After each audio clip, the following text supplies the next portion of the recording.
자, 전국의 수험생 여러분 안녕하십니까? 형사법, 행정법을 가장 쉽고 재미있게 알려드리는 컴팩트 형사법, 컴팩트 행정법 장지혁입니다. 자, 오늘은 보시는 바와 같이 24년 2차 경찰 공무원 채용시험 형사법 중에서 형법편 해설해드리도록 하겠습니다. 시험 치르고 오신 분들 수고 많으셨고요. 그리고 앞으로 공부하실 분들은 이제 기출이 한 요 정도 수준이구나, 내가 여기서 어느 정도 점수를 받아야 합격하겠구나라는 거 꼭 기준으로 삼아서 공부하시기 바랍니다. 이번 시험은 이따 총평으로 정리해드리겠지만 쉽지 않았거든요. 그래서 형법은 좀 깊게, 그리고 기본기를 잘 다져가면서 공부해야겠다, 그렇게 다짐하시면 되겠습니다. 이 해설 자료는 네이버 장재혁 형사법 연구소 카페에 올려드리겠습니다. 제 카페가 두 개가 있는데, 장재혁 법학연구소는 행정법 중심으로 돌아가고, 그러니까 9급 7급 이런 공무원 행정사 이쪽, 그리고 장재혁 형사법 연구소 이쪽에 형법 형소법 이쪽 내용을 제가 정리해서 올려드리고 있습니다. 카페에 가입하고 인사 하나만 남기시면 뭐 자료 다 이용할 수 있으니까 들어오셔서 부담없이 활용하시고, 오늘 해설 강의 들어보신 다음에 내가 모르는 부분이 좀 많이 나온다 라고 하면은 이제 와가지고 이제 어떻게 수강 등등의 도움을 좀 받으셔도 좋겠습니다. 자, 그리고 상담 신청도 받습니다. 여러분 공부할 때 고민 있는 사항 거기다가 간단하게 올려주시면은, 그러면 제가 거기에 맞춰갖고 또 답변 드리고 그렇게 진행을 해봅시다. 유튜브는 장재혁 법학연구소이고요. 좋아요 하나만 눌러주시고요. 유튜브 구독하시면은 여러분 수험에 도움되는 거 제가 꾸준히 올려드리고 있으니까 이제 그거 참고하시면 도움이 많이 되실 겁니다. 특강도 있고 썰도 있고 그렇게 활용하시고요. 자, 그러면 이제 총평으로 넘어가도록 하겠습니다. 그리고 중요한 거 말씀드려야 되는데, 출제 오류 하나 있습니다. 18번에 4번이거든요. 그래서 요거는 무리 없이 복수 정답 인정될 것 같으니까 그거 혹시나 관련되신 분들은 이의 신청 빨리 하시고요. 그렇게 하면 되겠습니다. 제가 그것도 가서 설명 자세히 드리도록 할게요. 자, 24년 2차 경찰 채용시험 총평 말씀드리자면, 난이도는 한 중상 정도 됩니다. 완전 상까지는 아니고, 근데 그 다음 티어쯤 됩니다. 중상. 쉽지 않았어요. 어려웠어요.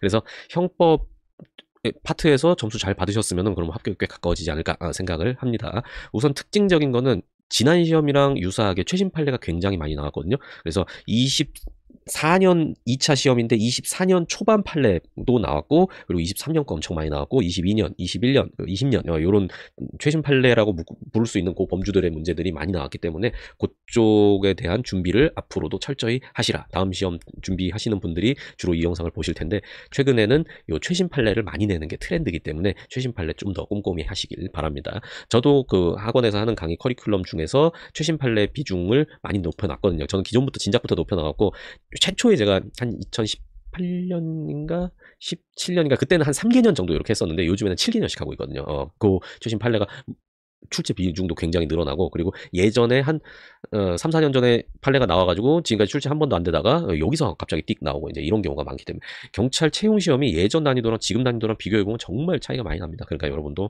어쩔 수 없이 열심히 준비를 하셔야겠습니다. 경찰 채용 시험 난이도가 이렇게 높은 게 이게 맞나? 라는 의문은 들지만, 그래도 어쩔 수 없지 않습니까? 이렇게 시험이 나오니까 거기에 맞춰서 대응을 해야겠죠. 그리고 또 하나 특징적인 건 조문 문제랑 이론 문제도 꽤 많이 나왔다는 겁니다. 그래서 여러분 공부하실 때 그런 기본기 쌓는 거, 그거를 좀 더 중시를 하셔야겠고요. 기본기를 쌓으면 또 어떤 장점이 있는가? 최신 판례 중에서 모르는 판례가 나올 수밖에 없거든요. 세상에 있는 모든 최신 판례를 여러분이 다 공부하고 들어갈 수는 없고, 그렇게 하는 건 오히려 비효율적이에요. 다른 과목에 악영향을 주기 때문에. 근데 그 최신 판례 모르는 판례가 나왔다라고 하더라도 기본기가 잘 닦여 있으면 찬찬히 읽어보면서 이거는 이쪽인 것 같다. 이거는 유죄 쪽인 것 같다. 이렇게 골라낼 수 있는 그런 가능성이 굉장히 높아지거든요. 그러니까 기본기 잘 다지세요. 그냥 대충 책 한번 보고 문제만 무한으로 풀어 제낀다라는 거 지금은 이제 통하지 않는 그런 시험이 됐어요. 근데 아직도 그렇게 공부하시는 분 많은 거 알고 있습니다. 자, 여러분이 기본기를 잘 닦으면 되게 오래 걸리고 돌아가는 것 같지만 이게 제일 빠른 길이에요. 그 기본기 닦는 그때만 잘 참으면서 커리큘럼 타고 한 번 돌리고 두 번 돌리고 한 3번 정도 이렇게 돌려놓는다라고 하면은 그 실력이 어디 가지 않습니다. 그러니까 그렇게 탄탄하게 기본기를 닦아놓고 어떤 시험이든 안정적인 점수 받고, 그리고 경찰 준비하시는 분들이라면 나중에도 그 지식을 가지고 여러분 일할 때 써먹을 수 있기 때문에 얼마나 좋습니까? 그러니까 요거는 철저히 기본기를 닦아놓는 게 좋습니다. 되게 고리타분한 얘기 같지만 그게 왜 예전부터 지금까지 계속 하는 얘기인지를 그걸 생각을 해보셔야 돼요. 그래서 여러분 기출문제 무한해독의 그 함정에 빠지는 거 제가 진짜 건져드리고 싶어갖고 그런 거니까, 기출문제 무한해독 나중에 하는 거예요. 기본기가 다 닦인 다음에 팍팍팍팍팍 제껴 나가는 거지, 처음부터 기출문제 보면서 한번 해봐야지라고 하면은 이거는 100% 깨집니다. 100% 제가 단언할 수 있어요. 그러니까 처음에 출발을 잘 하셔야 됩니다. 제가 오늘 쭉 설명드리는 거 들으시면서 내가 모르는 얘기가 많이 나온다라고 하면은 내 기본기에 구멍이 크게 뚫려 있구나 생각하고 방식을 달리 하셔야 돼요. 지금까지 했던 방식대로 하면 결론도 똑같거나 아니면 더 안 좋아질 겁니다. 시험 출제 추이를 보니까 그래요. 그리고 요번에 박스 문제가 많이 나오긴 했는데 개수 물어보는 게 아니라 이렇게 속어법으로 걸러낼 수 있는 뭐 기억, 니은, 디귿 이렇게 선택지 속어법으로 걸러낼 수 있는 게 나와가지고 그거 잘 하셨으면 그나마 점수 좀 받으셨을 겁니다. 모르는 판례가 나오더라도 그런 걸로 제낄 수가 있으니까. 그런데 여러분이 또 그런 데서도 다 틀렸다. 이번 시험에서 박스 문제에서 많이 틀렸다라고 하면 수험 스킬 문제도 있는 거거든요. 그거는 여러분이 또 공부와 별개로 준비를 좀 해놓으시면은 아주 다른 과목에서도 많이 도움 받으실 겁니다. 그러니까 수험 스킬도 아예 별도의 한 과목이다라고 생각하고 준비하시면 좋아요. 그래서 저도 커리큘럼 중에 이제 스텝 4 네 번째 단계 실전 모의고사 단계에서는 실전의 시험에서는 어떻게 시간 관리하고 어떻게 문제 풀고 어떻게 속어법 어떻게 빨리 제껴내고 어떻게 고르고 시간 관리 어떻게 하고 이제 이런 것들을 쭉 설명드리고 거기에 맞춰서 계속 트레이닝도 시켜드리고 그러고 있습니다.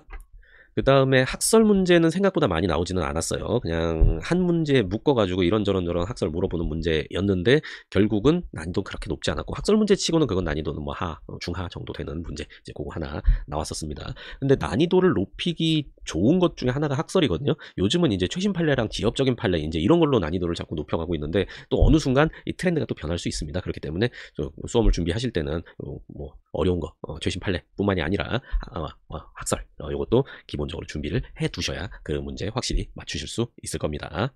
자, 앞으로의 공부 방향 간단하게 짚어드리도록 하겠습니다. 우선 요 해설 강의를 들으시면서 제가 하는 말을 다 이해하고 있는지 그거부터 1차로 테스트를 하셔야 돼요. 그래서 다 이해가 되는데 내가 문제를 많이 틀렸다라고 하면은 왜 틀렸는지를 개별 지문별로 여러분이 스스로 분석하는 시간이 있어야 됩니다. 그러니까 시험지 깔아놓고 이거는 내가 이렇게 생각해서 틀렸구나. 이거는 뭘 몰라서 틀렸구나. 이거 내가 여기 잘못 읽어서 틀렸구나. 이런 식으로 시험지에다 다 쓰세요. 그 다음에 이제 그거를 보면은 내가 앞으로 뭘 보완해야겠구나. 이제 뭘 좀 중점을 둬야겠구나. 이제 그런 게 나오거든요. 그래서 그런 식으로 공부 방향을 잡으시면 되겠습니다.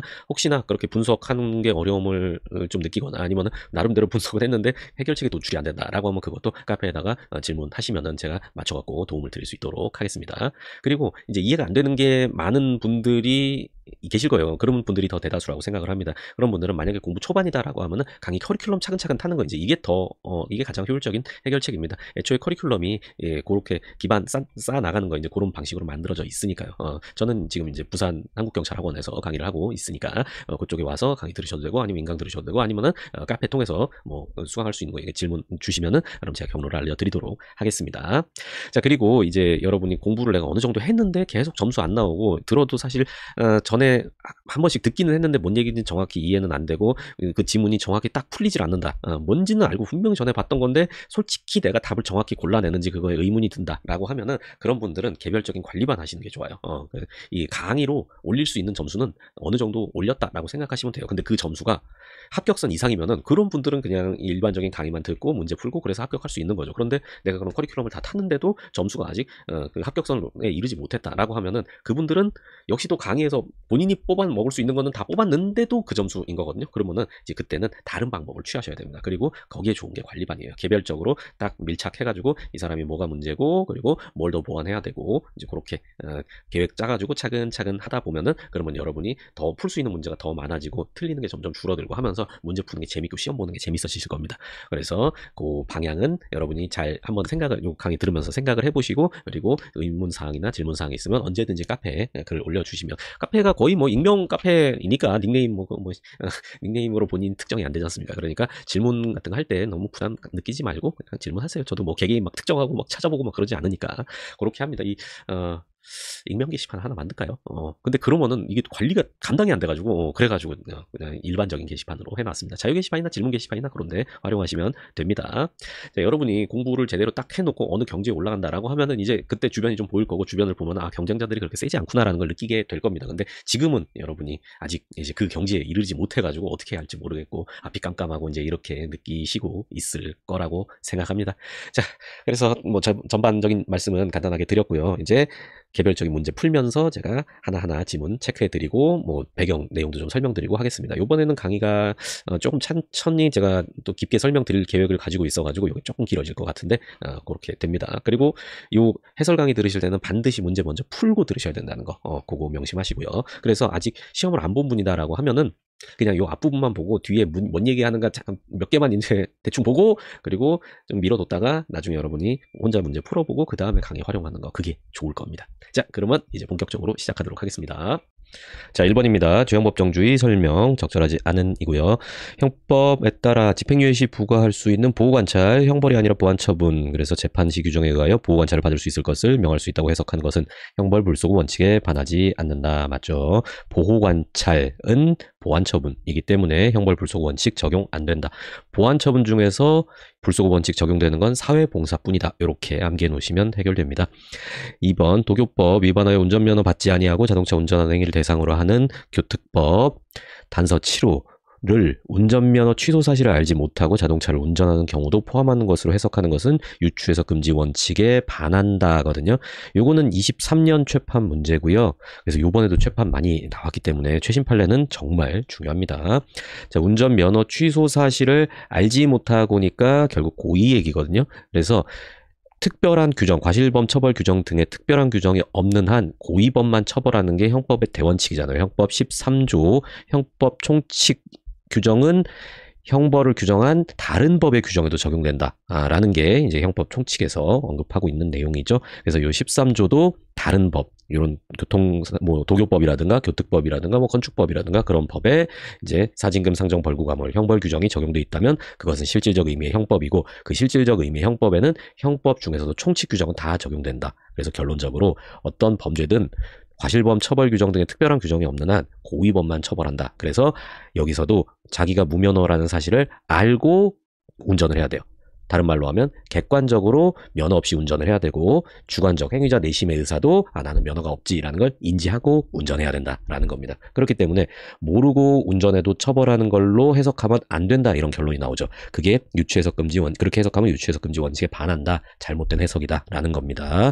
그래서 하나 말씀드리고 싶은 게 여러분이 형법의 기초가 잘 깔려 있으면 최신 판례 배웠을 때 빨리빨리 습득할 수가 있고요. 설사 요 최신 판례를 몰랐다라고 하더라도 모르고 했으면 일단 안 되는데 라는 사고가 이루어질 수가 있거든요. 기본기를 잘 닦아놓는다면. 그렇기 때문에 물론 빨리 붙는 것도 중요하지만 기본기를 잘 다져놔야 더 빨리 붙을 수 있고 여러분 나중에 하는 일에도 제대로 된 판단을 할 수 있게 될 겁니다. 그러니까 어차피 알아야 될 거 지금 제대로 알자. 이렇게 접근하면 공부도 좀 더 쉬워지지 않겠습니까?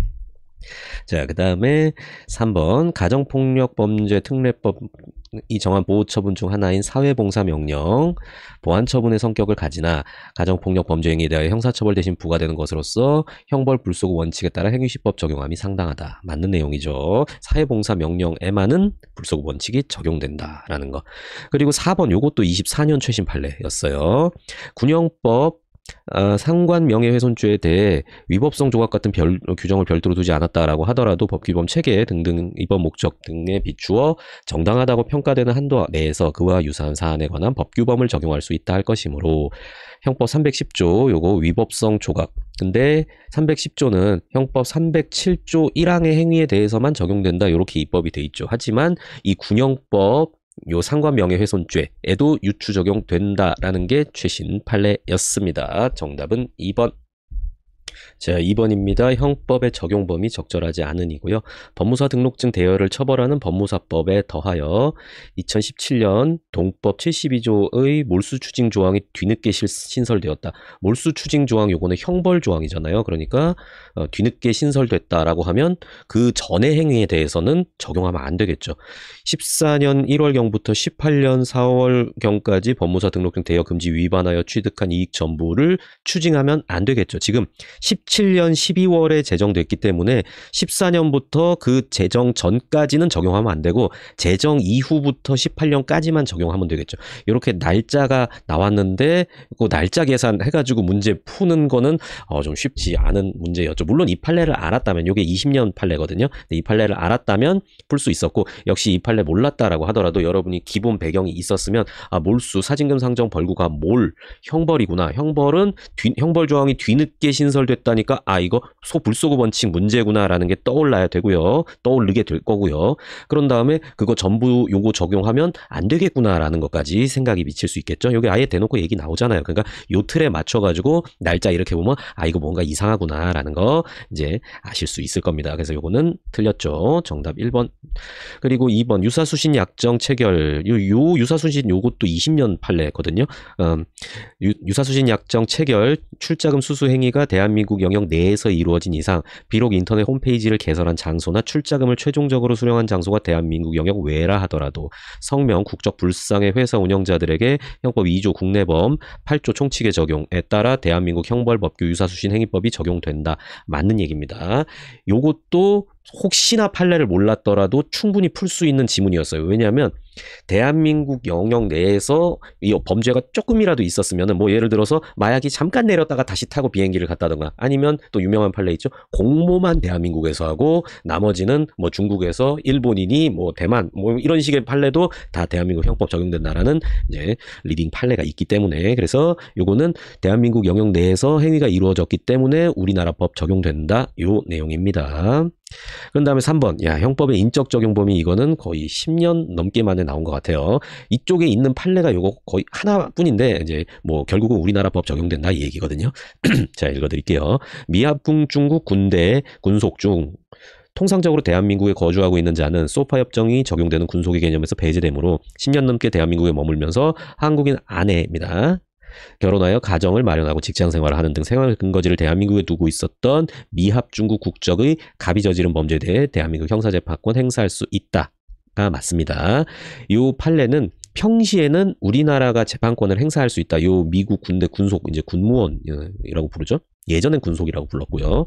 그래서 평시에는 우리나라 재판권 행사할 수 있다. 그래서 우리나라 법 적용되는 인적 범위에 포함된다. 그런 판례입니다.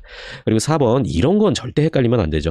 자, 미성년자 약취 유인죄에 대해서는 세계주의가 규정이 돼 있죠. 근데 딱 예외인 거 하나까지 외워 두셔야 돼요. 뭐까지? 예비, 음모만 제외되고 나머지 이 미성년자 약취유인 인신매매에 관한 범죄는 세계주의가 적용돼서 어느 지역에서 어떤 국적의 사람이 하더라도 우리나라 법이 다 적용될 수 있도록 규정이 되어 있습니다. 자, 3번입니다. 인과관계 문제고요. 적절하지 않은 것은 아짜형 삼거리 사건은 뭐 예전부터 있었던 유명한 판례죠. 제한속도 위반하여 과속운전 한 잘못은 있죠. 직진 차량 운전자가 대항 차선에서 신호 위반하여 좌회전하는 차량과 교차로 통과 시 서로 충돌하여 사고가 발생하였다면 다른 특별한 사정이 없는 한 제한속도 위반하여 과속운전한 운전자의 잘못과 교통사고 발생 사이에 중복이네요. 상당 인과관계가 있다고 볼 수 없다. 맞습니다. 자, 아짜형 삼거리에서 이 사람이 과속운전한 과실이 있긴 하지만 이 사고의 직접 원인은 신호 위반에서 좌회전한 그런 잘못이기 때문에 이 과속운전은 이 사고와 인과관계 인정 안 하겠다라는 사건인데 자, 그림 예쁘게 한번 그려보겠습니다. 아짜형 삼거리가 이렇게 생긴 건데 두 가지 케이스가 있을 수가 있죠. 그래서 여기 좌회전이 가능하면은 그러면은 보통 이렇게 점선으로 이렇게 그어져 있잖아요. 근데 좌회전이 여기는 그러면 신호 받고 이렇게 좌회전하면 되는데 중앙선도 이렇게 딱 이제 이렇게 그어져 있죠. 근데 아예 중앙선이 이렇게 그어져 있으면은 여기서 이렇게 바로 가는 거 이거 안 되는 거 아시죠? 저로 가려면 여기로 가가지고 저 어딘가에서 유턴해서 이렇게 와야 되잖아요. 그런데 지금 여기서 바로 좌회전을 해버린 거예요. 바로. 근데 여기서 가던 차가 그냥 제 차선 타고 가던 차가 갔다가 박은 거죠. 근데 검사가 시비를 건 건 이거죠. 네가 과속을 했잖냐. 과속을 안 했으면 그 시점에 여기 와 있지 않고 좀 덜 와 있을 거 아니냐. 그러니까 이 사고에 너의 과속도 영향을 미쳤다. 근데 사실적으로는 인과관계가 있다고 볼 수 있어요. 하지만 형법에서 따지는 거는 규범적 인과관계이기 때문에 규범적 인과관계라는 거는 그 객관적 귀속 이론 배우신 거 있죠. 그거랑 연관지어서 생각하시면 되는데 이 결과를 너의 탓으로 돌릴 수 있느냐 이제 요걸 생각하시면 되거든요. 네 탓으로 돌릴 수 있느냐. 지금 이 사고의 주된 원인 진짜 네 탓이야라고 하는 건 네가 중앙선 침범해갖고 좌회전한 것, 네 잘못이 엄청 커라고 말할 수 있잖아요. 그렇기 때문에 너는 인과관계 없다. 네 과실은 인과관계 없다. 다른 말로 설명드리자면 너는 과속에 대해서 딱지는 발부받을 수 있더라도 이 사고에 대해서 네가 메인으로 책임지는 건 아니다라고 본 겁니다. 그런데 표현이 이렇게 나와 있는 거예요. 자. 계속 설명드립니다. 한국철도공사 야간 업무 사용되는 조명탑을 노동조합원 갑이 위법하게 점거하여 위력에 의한 업무방해죄가 성립하였고 다른 노조원을이 그 조명탑 아래에서 지지 발언을 하며 음식물을 제공하는 행위를 하였지만 을 등의 행위가 표현의 자유, 일반적 행동의 자유, 단결권의 보호 영역을 벗어났다고 볼 수 없다면 요거는 아예 문제에서도 전제를 딱 해주고 있는 거죠. 실제 판례도 이렇지만 문제에서 보호 영역을 벗어나지 않았다고 전제를 해버린 거예요. 그러면 이걸 베이스로 판단을 하셔야 돼. 이걸 볼 수 없다면 을 등 조력 행위와 갑 업무방해죄 실현 사이의 인과관계를 인정하기 어려우므로 업무방해 방조죄가 성립하지 않는다. 맞는 질문이거든요. 그러니까 보호 영역을 벗어났다고 볼 수 없다라고 전제를 깔아줬으니까 이건 사실 답을 알려준 거나 마찬가지예요. 이렇게 읽으셔야 된다는 말씀을 드리고 있는 겁니다. 그래서 얘가 한 거는 처벌할 만한 행위가 아니다라고 전제했으니까 방조죄 성립하지 않는다. 결론 너무 자연스럽죠. 물론 요것도 20년도 판례인데 요거를 아니 23년 판례구나 이거. 요 판례를 아는 것도 중요하지만 판례를 모른다라고 하더라도 풀 수 있는 실력을 만드는 거. 그거 양쪽으로 이렇게 준비하시면은 여러분이 빈틈없는 이제 공부가 돼서 어떤 시험에서든 원하는 결과 받으실 수 있을 거예요. 그러니까 최신 판례 물론 제일 속편한 거는 모든 판례를 알고 들어가는 거거든요. 그런데 그게 현실적으로 어렵기 때문에 다른 방법, 다 도망칠 길도 하나 파놔야 된다라는 겁니다. 그게 기본기 쌓는 거예요. 자, 그런 다음에 3번 의료과호 사건에 수술을 마친 의사가 복막염에 대한 진단과 처치를 지연한 등의 과실로 환자가 제때 필요한 조치를 받지 못해 사망하였다 할지라도 환자가 의사 입원 지시, 금식 지시 무시하고 귀가한 사정이 있다면 과실과 환자 사망 사이의 인과관계는 단절된다. 틀렸죠. 중간을 꽈습니다. 귀가한 사정이 있다고 하더라도 인과관계는 단절되지 아니한다가 원래 판례였습니다. 이게 이제 신해철 씨 사건이죠. 우리 해철이 형님. 이상한 의사 만나가지고 의료사고로 돌아가셨는데 이제 고 판례입니다. 요거는 이제 당시 사고 나고 곧 한번 출제됐었고 조금 있다가 이제 이렇게 다시 출제가 됐네요. 정답 나왔고요. 4번은 이론 문제죠. 요번 시험에서는 이렇게 이론 묻는 문제도 중간중간 나와가지고 쉽지가 않았죠. 거동범에 해당하는 진정부작위범과 달리 부진정부작위범은 결과범에 해당하므로 맞고 사회적으로 기대되는 자기 의무를 다하였으면 결과가 발생하지 않았을 것이라는 관계가 인정될 때 부작위 결과 사이 인과관계가 인정된다. 뒤에 인과관계 판단도 맞습니다. 그러니까 통상적인 자기범 같은 경우에는 이거를 해서 이게 발생했잖아요. 그러면 인과관계 판단할 때는 if 이거를 안 했더라면 이것도 발생하지 않았을 것이다 라는 관계가 성립되면 인과관계 있다 이렇게 판단하는 거거든요. 근데 부작위범은 이거잖아요. 뭘 안 해서 결과가 발생해 버렸잖아요. 그러면 뒤집어서 이렇게 하는 거죠. if 네가 해야 할 일, 자기 의무 있는 일을 했었더라면 결과가 발생하지 않았을 것이다. 요 관계가 인정되면 인과관계가 있는 거예요. 여기 보세요. 자기 의무를 다 했으면 결과가 발생하지 않았을 것. OX 보이시죠? 요렇게 판단하는 거예요. 요것도 역시 기본기 내용이죠. 이론 여기까지. 자, 4번 문제입니다. 요거는 학설 문제가 되겠고요. 요번에는 학설 문제가 그렇게 많이 나오지 않고 이제 여기서 다 묶어서 나왔는데 난이도는 뭐 이 정도면 하급이죠. 이 정도면 학설 중에서는 적절한 것은 갑은 남편 A가 매일 술을 마시고 들어와서 행패를 부리는 등 A와의 불화로 갈등을 겪는 중이었고 갑은 새벽에 문이 열리는 소리가 들리고 누군가 집 안으로 들어오자 A에 대한 상해 고의로 컵을 집어 던졌다. 근데 사람이 어이쿠하며 쓰러진 소리가 나서 불을 켜보니 A가 아니라 칼을 든 B가 컵에 머리를 맞고 쓰러져 있었다. 강도였다라는 거죠. 그러면 지금 구도가 이렇게 되죠. 자, 행위자가 상해 고의로 컵을 집어 던져가지고 여기서 상해를 입었죠. 그리고 행위자 머릿속에는 컵을 던진다, 상해를 입힌다 라는 거에 대한 고의가 있었죠. 그런데 실제로 여기서 강도가 먼저 쳐들어오긴 했지만 여기에 대해서 나는 강도에 대해서 나를 방위한다 라는 의사는 없었어요. 제 기본 강의에서 설명드리는 방식대로 하면은 이게 A가 아니지.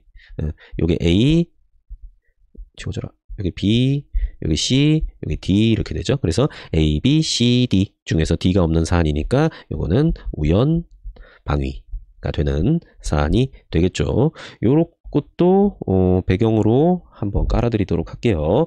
요거 보시면서 내가 이렇게 공부를 제대로 했는가 안 했는가 이제 그거를 점검하시고 이런 식으로 공부를 하셔야 형법에 대해서 이해할 수 있다라는 거 알아두시고 차근차근 설명을 해드릴게요. 혹시 잘 모르겠다 싶으면은 제 강의 그 카페에서 이렇게 찾아가지고 활용하시면은 그러면 여러분도 합격하실 수 있습니다.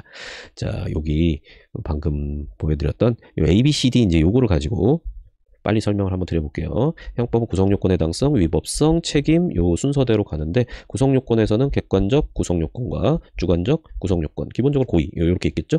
객관적 구성요건을 충족하면은 객관적인 불법성이 발생한다 이렇게 공부하시면 돼요. 주관적 구성 요건 충족하면 주관적인 불법성이 발생한다라는 거. 근데 확정이 아니라 추정입니다. 그리고 이제 위법성으로 넘어갑니다. 위법성 공부할 때도 요 틀대로 하세요. 자, 위법성을 이제 확정하는 단계로 나아가야 되는데 요 객관적 구성 요건과 주관적 구성 요건이 충족이 되면은 위법성이 추정됩니다. 위법성이 추정 동그라미가 돼요. 근데 요거를 확정 단계로 넘어가게 해야 되거든요. 확정이 되면 이때는 책임으로 갑니다. 책임 판단으로 가는 거예요. 근데 확정이 안 되면 요거는 무죄로 여기서 끝나는 겁니다. 근데 여기 추정에서 확정 단계로 가려면은 뭘 검토해야 되는가? 위법성, 조각 사유를 검토해야 돼요. 형법 시스템이 이렇게 만들어져 있는 거예요. 그러니까 이건 그냥 받아들이셔야 됩니다. 그러니까 이렇게 들렀다 와야 되는 거다라는 거. 위법성 조각 사유는 어떻게 되느냐? 객관적 정당화 상황 그리고 주관적 정당화 의사 이렇게 구성이 되어 있습니다. 그래서 객관적 정당화 상황이 있고 주관적 정당화 의사 있으면 이러면 위법성이 없는 걸로 확정되기 때문에 무죄가 된다. 그런데 요게 없고 요것도 없다. 그러면은 요거는 책임으로 넘어가는 위법성이 있는 걸로 확정되고 책임으로 넘어가는데 책임이 조각되는 경우는 거의 없기 때문에 요거는 고의기수범이 될 확률이 아주 높습니다. 다시 한번 다른 측면에서 설명드리면요. 우리가 지금 요걸 보고 있잖아요. 여기 방위 요걸 보고 있는데 이거 왜 이렇게 크게 돼 있어? 뭔가 마음처럼 안 되는데요. 상해 여기는 방위 의사. 그래서 여기 A고 여기가 D였죠.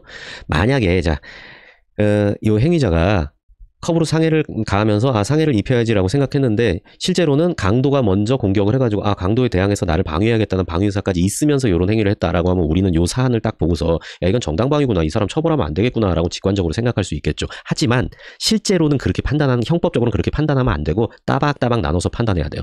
일단 첫 번째로 구성요건 심사할 때 객관적 구성요건 충족 여부 판단하는데 그때 봐야 될 거는 오로지 요 부분뿐만입니다. 요 객관적 구성 요건이 다른 말로 하면 법조항에 써있는 사실 이렇게 생각하셔도 되거든요. 그러니까 상해죄에 써있는 사실이 실제로 발생했는가 그것만 따져보는 거예요. 그래서 있네. 어쨌든 컵 던져갖고 사람이 다쳤으니까 상해죄 257조 구성요건은 충족했잖아요. 그러면 묻지도 따지지도 않고 일단 이건 인정하는 거예요. 그런 다음에 행위자 머릿속을 따져봐요. 그래가지고 너 머릿속에 제 상해 입힌다는 거에 대한 인식이 있었냐? 일단 그것만 보는 겁니다. 그래서 이게 있다. 그러면 주관적 구성요건 고의도 있다. 그러면은 요거 있고 요거 있으니까 구성요건 충족되고 위법성으로 넘어가는 겁니다. C랑 D는 구성요건에서 보는 게 아니라 뒤에서 검토를 하는 거예요. 비로소 이제 위법성 단계로 오면은 일단 위법성은 추정되어 그리고 확정으로 넘어가려면 조각사유를 들렀다 검토하고 와야 됩니다. 위법성 조각사유 중에서 보세요. 여기서 객이라는 거는 이게 요것도 외워두셔야 돼요. 형법 알려면 당연히 기본적인 거예요. 외부적 상황 이거 기계적으로 나와야 됩니다. 애플 하면 사과 나오는 것처럼 기계적으로 나와야 돼요. 그리고 형법에서 주관적이다라고 하면은 내부적 의사를 말합니다. 내심적 의사 이렇게 표현해도 돼요. 그러니까 지금 여기 보세요.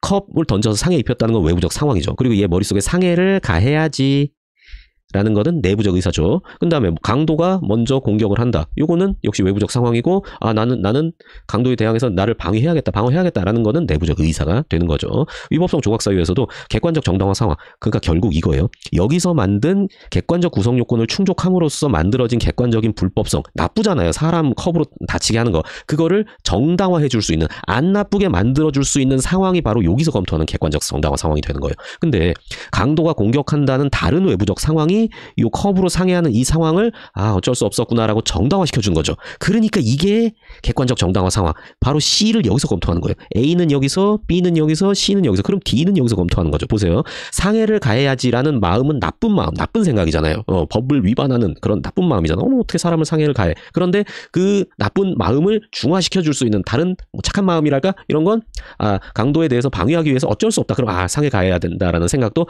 어쩔 수 없구나. 저거 나쁘다고 평가할 수는 없겠구나라는 거. 그러니까 바로 주관적 정당화 의사, 주관적 구성 요건을 충족함으로써 만들어낸 주관적인 불법성을 중화시켜 줄 수 있는 요소가 바로 주관적 정당화 의사가 되는 거죠. 그게 D죠. 그래서 이것도 있고 이것도 있으면 여기서 만들어진 거 여기서 중화되고 여기서 만들어진 거 여기서 중화가 되기 때문에 이제 불법성이 없어지죠. 그러니까 무죄다라는 거예요. 그래서 구성 요건의 해당성과 위법성을 합쳐서 불법이라고 하는 게 그런 시스템을 말하는 거예요. 위법성하고 불법하고 다르다라는 얘기는 한번 공부하셨으면 한 번은 보셨겠지만 실제로 제대로 이해하지 못하는 경우가 많거든요. 근데 여기 보면 딱 떨어지게 그렇게 나오잖아요. 그런데 만약에 요것도 없고 요것도 없다라고 하면은 그러면은 요 객관적 불법성 있는 걸로 확정되고 주관적 불법성 있는 걸로 확정이 되니까 이제 위법성은 있는 걸로 확정되고 책임 검토 단계로 넘어가야 되는 거죠. 자, 그리고 하나 더 알려드릴게요. 만약에 이거 있고, 이거 없고, 이거 없고, 이거 있는 경우가 있어요. 요렇게 되면은, 요거를, 자, 객관적 정당화 상황이 있는데 주관적 정당화 의사 없는 거, 요거를 우연방위, 우연땡땡, 이렇게 되고요. 여기를 오상방위, 오상피난, 오상정당행위 같은 오상땡땡 이렇게 부릅니다. 그런데 여기에 딸려있는 학설들은 뭐 다양하게 많이 있죠. 뭐 기수범설, 불능미수설이고 오상방위는 뭐 각종의 학설들이 엄청 많잖아요. 이게 바로 위법성 조각사유의 전제사실의 착오니까. 그런데 여러분 공부하시는 여러분들 제가 팁을 하나 드릴게요. 요것만 외워두세요. 우연방위 같은 경우에는 요거는 미수예요. 오상방위 같은 경우에는 과실이에요. 이게 왜 어떻게 도출되는지 한번 보여드릴게요. 자, 무죄도 아니고 이거 다 있으면 무죄죠. 하나도 없으면 기수죠. 그런데 이거 하나 있으니까 무죄도 아니고 기수도 아니고 그 중간에 미수 인정하는 거예요. 그리고 요것도 다 없으면 무죄고, 아니 다 있으면 무죄고, 하나도 없으면 고의죠. 근데 이건 없지만 이거라도 있으니까 그래 과실 중간쯤으로 가자. 무죄도 아니고 고의도 아니고 그 사이에 과실로 가자 이거거든요. 근데 실제로 여기서 이 미수 결론 인정하는 게 현재 통설인 불능, 미수, 설이 있잖아요. 그런 다음에 과실 인정하는 거. 대부분의 학설이 오상방위에서 과실을 인정하지만 현재의 뭐 다수설 혹은 통설이라고 말할 수 있는 법효과, 제한 책임설이 바로 고의조각, 과실검토를 요 오상방위, 위법성 조각 전제사실의 착오의 해결 방식으로 삼고 있지 않습니까? 그러니까 요 메커니즘을 딱 파악을 하고 나면 그러면 이제 이런 것들이 이제 손에 잡히고 생각을 해낼 수 있게 되는 거죠. 제가 강의를 하면서 이런 것들을 계속 이해시켜 드리거든요. 그러니까 어느 순간 여러분들도 딱딱딱 판단하고 딱딱딱 결론 내리고 학설 뭐 지문 봤을 때 풀어낼 수 있게 되는 게 요렇게 공부를 해야 돼요. 제대로 이해를 하셔야 됩니다. 아이고 힘들어라. 자, 그러면 결론적으로 지금 이 상황은 다시 돌아와가지고 요 방위 의사가 없었던 거죠. 그러니까 요 밑에 설명드린 걸로 보면은 C는 있는데 D가 없으니까 우연방위고, 우연방위에 대한 거 답 고르기는 너무 시시하죠. 구체적 사실 착오 중 객체 착오 주정 결여된 사례가 아니고 우연방위, 우연방위 여기입니다. 그래가지고 그리고 잠깐 문제를 보면은 일단 제낄 건 제껴야겠네요. 일단 여기는 해당이 안 돼요. 다른 사안이에요. 근데 오상방위 요것도 아니었죠. 그런 다음에 요 우연방위랑 주정 결여된 사례 요거는 같은 말이에요. 같은 말이에요. 그런 다음에 이제 이러한 상황에서 우선 걸러내기 먼저 하면은 위법성 조각 사유의 주관적 정당화 요소가 필요하지 않다는 판례에 따를 경우 이거 틀렸어요. 판례는 긴급 피난에서 피난 의사가 있어야 된다라는 판례가 하나 있거든요. 그러니까 판례도 주관적 정당화 의사는 필요하다라고 봅니다. 그러면 정답은 2번일 수밖에 없겠네요. 이러한 상황에서 행위반 가치는 존재하지만 결과반 가치는 존재하지 않아. 불능미수 규정을 유추 적용하자는 견해 불능미수. 아까 불능미수 범설을 보여드렸죠. 그리고 행위반 가치, 결과반 가치 이것도 한번 따져볼까요? 행위반 가치는 이렇게 객관적인 불법성 이거를 결과반 가치라고 생각하시면 돼요. 반 가치가 나쁘다, 반 가치 나쁘다, 가치 없다, 나쁘다라는 뜻이거든요. 그러니까 결과 불법. 그리고 객관적 요소, 주체, 객체, 행위, 결과, 인과관계 중에서도 이제 그 결과. 거기는 객관적 요소죠. 그 다음에 요 주관적 불법성 이거를 행위반 가치랑 동의어로 생각하셔도 좋습니다. 행위, 의사에 기한 그 행동을 여기서 말하는 행위라고 하기 때문에 그 의사가 반가치한 거 나쁜 거를 이제 행위반 가치, 주관적 불법성 이제 이렇게 뭐 결과 불법, 행위 불법 이렇게도 표현하기도 합니다. 어쨌든 지금 보면 행위반 가치는 존재하지만 결과반 가치는 존재하지 않는다는 거 그것도 한번 이해해 볼게요. 자, 여기서 만들어낸 게 결과반 가치죠. 근데 객관적 정당화 상황이 우연방위 상황에서 있죠. 그러니까 이거 있는 게 중화가 돼 버리니까 결과반 가치는 없잖아요. 근데 여기 주관적 불법성 있으니까 일단 행위반 가치 인정이 되죠. 그런데 요 D 주관적 정당화 의사가 있었으면 중화될 텐데 이게 없잖아요. 그러니까 이거 있는 대로 그대로 남아 있잖아요. 그러니까 행위반 가치만 남아 있는 거죠. 그리고 이게 왜 또 미수냐? 그것도 한번 생각해 볼까요? 자, 우리 행위하고 결과본 같은 경우에 이제 이런 구도가 생기잖아요. 행위하고 총으로 쐈어요. 총 맞아 죽었어요. 인과관계 있어요. 그러면 살인죄 기소범 되잖아요. 근데 지금은 행위반 가치는 존재하는데 결과반 가치는 존재하지 않는다라고 하니까 이거 뭐야? 행위는 했는데 결과는 안 했으니까 이거 미수잖아요. 이렇게도 연결이 돼요. 이 얘기가. 예. 그래서 요 행위반 가치, 결과반 가치 이것도 너무 막 어려운 내용은 아니기 때문에 조금만 알면 되거든요. 그래서 그거 이렇게 생각해가지고 죽일 생각은 있었는데 죽이지 못했다. 요게 여기에는 딱 맞긴 하지만 요 그림과도 어느 정도 연관 지어서 생각할 수도 있고 다양한 얘기를 하고 있지만 다 연결이 되잖아요. 형법이 이렇거든요. 그러니까 이렇게 기반을 제대로 닦아 놓으시면은 여러분이 점수 잘 받으실 수 있어요. 강의 들으러 오세요. 카페에 있습니다. 네이버 장재엽 형사법 연구소 와주세요. 자, 5번입니다. 정당행위 적절하지 않은 것은이고요. 여기는 최신 판례가 엄청 많아요. 23년, 21년도 나름 최신 판례 범주에 들어갈 수 있겠죠. 자, 1번 행위의 긴급성과 보충성은 수단의 상당성을 판단할 때 고려 요소의 하나로 참작되어야 하며 다른 실효성 있는 적법한 수단이 없는 경우를 의미하는 것이지 일체의 법률적 적법 수단이 존재하지 않을 것을 의미하는 것은 아니라고 보아야 한다. 23년 판례에서 새롭게 말한 건데 우선 알아야 될 게 정당행위 판례가 보는 거는 균, 긴, 보. 요거 외워두셔야 돼요. 정상, 균, 긴, 보. 살짝 잘렸네요. 그래서 그 수단, 목적의 정당성, 그리고 수단의 적절성, 상당성, 그 다음에 법익균형성, 긴급성, 보충성, 이렇게 정상, 균, 긴, 보 이렇게 되거든요. 근데 그 중에서도 요 긴, 보 이거는 상당성을 판단할 때 고려 요소의 하나로 참작되어야 한다라는 거. 그러니까 요 정상, 균 이거는 메인 기준이고, 긴, 보 이거는 상을 판단할 때 보충적으로 활용되는 기준이다. 서브로 활용되는 기준이다. 이제 그중 판단 기준 중에 하나다. 이제 요렇게 판시를 했었습니다. 그래서 뒤에 내용도 다 판례가 얘기한 내용입니다. 이 판례는 잘 확인해 두셔야 되는 거고요. 2번 군인사법 얼차려 결정권자 아닌 상사계급의 갑이 경계 대만 청소불량 등을 이유로 부대원에게 원산폭격, 여기 키워드죠, 을 시키거나 양손깍 찢긴 상태에서 팔굽혀펴기 하게 하는 정도. 얼차려 지침상 허용되지 않는 얼차려를 지시하는 행위, 정당행위로 볼 수 없다. 요거는 이제 요새 또 시사성도 있는 문제죠. 그래서 요 지문을 고르지 않았나 싶습니다. 12사단 중대장 고문치사 사건, 이제 그거 관련된 내용이죠. 참 안타까운데. 어쨌든 이런 그런 얘기는 여기서는 하지 말도록 하고요. 이 원산폭격 키워드로 해가지고 결론만 기억해 두세요.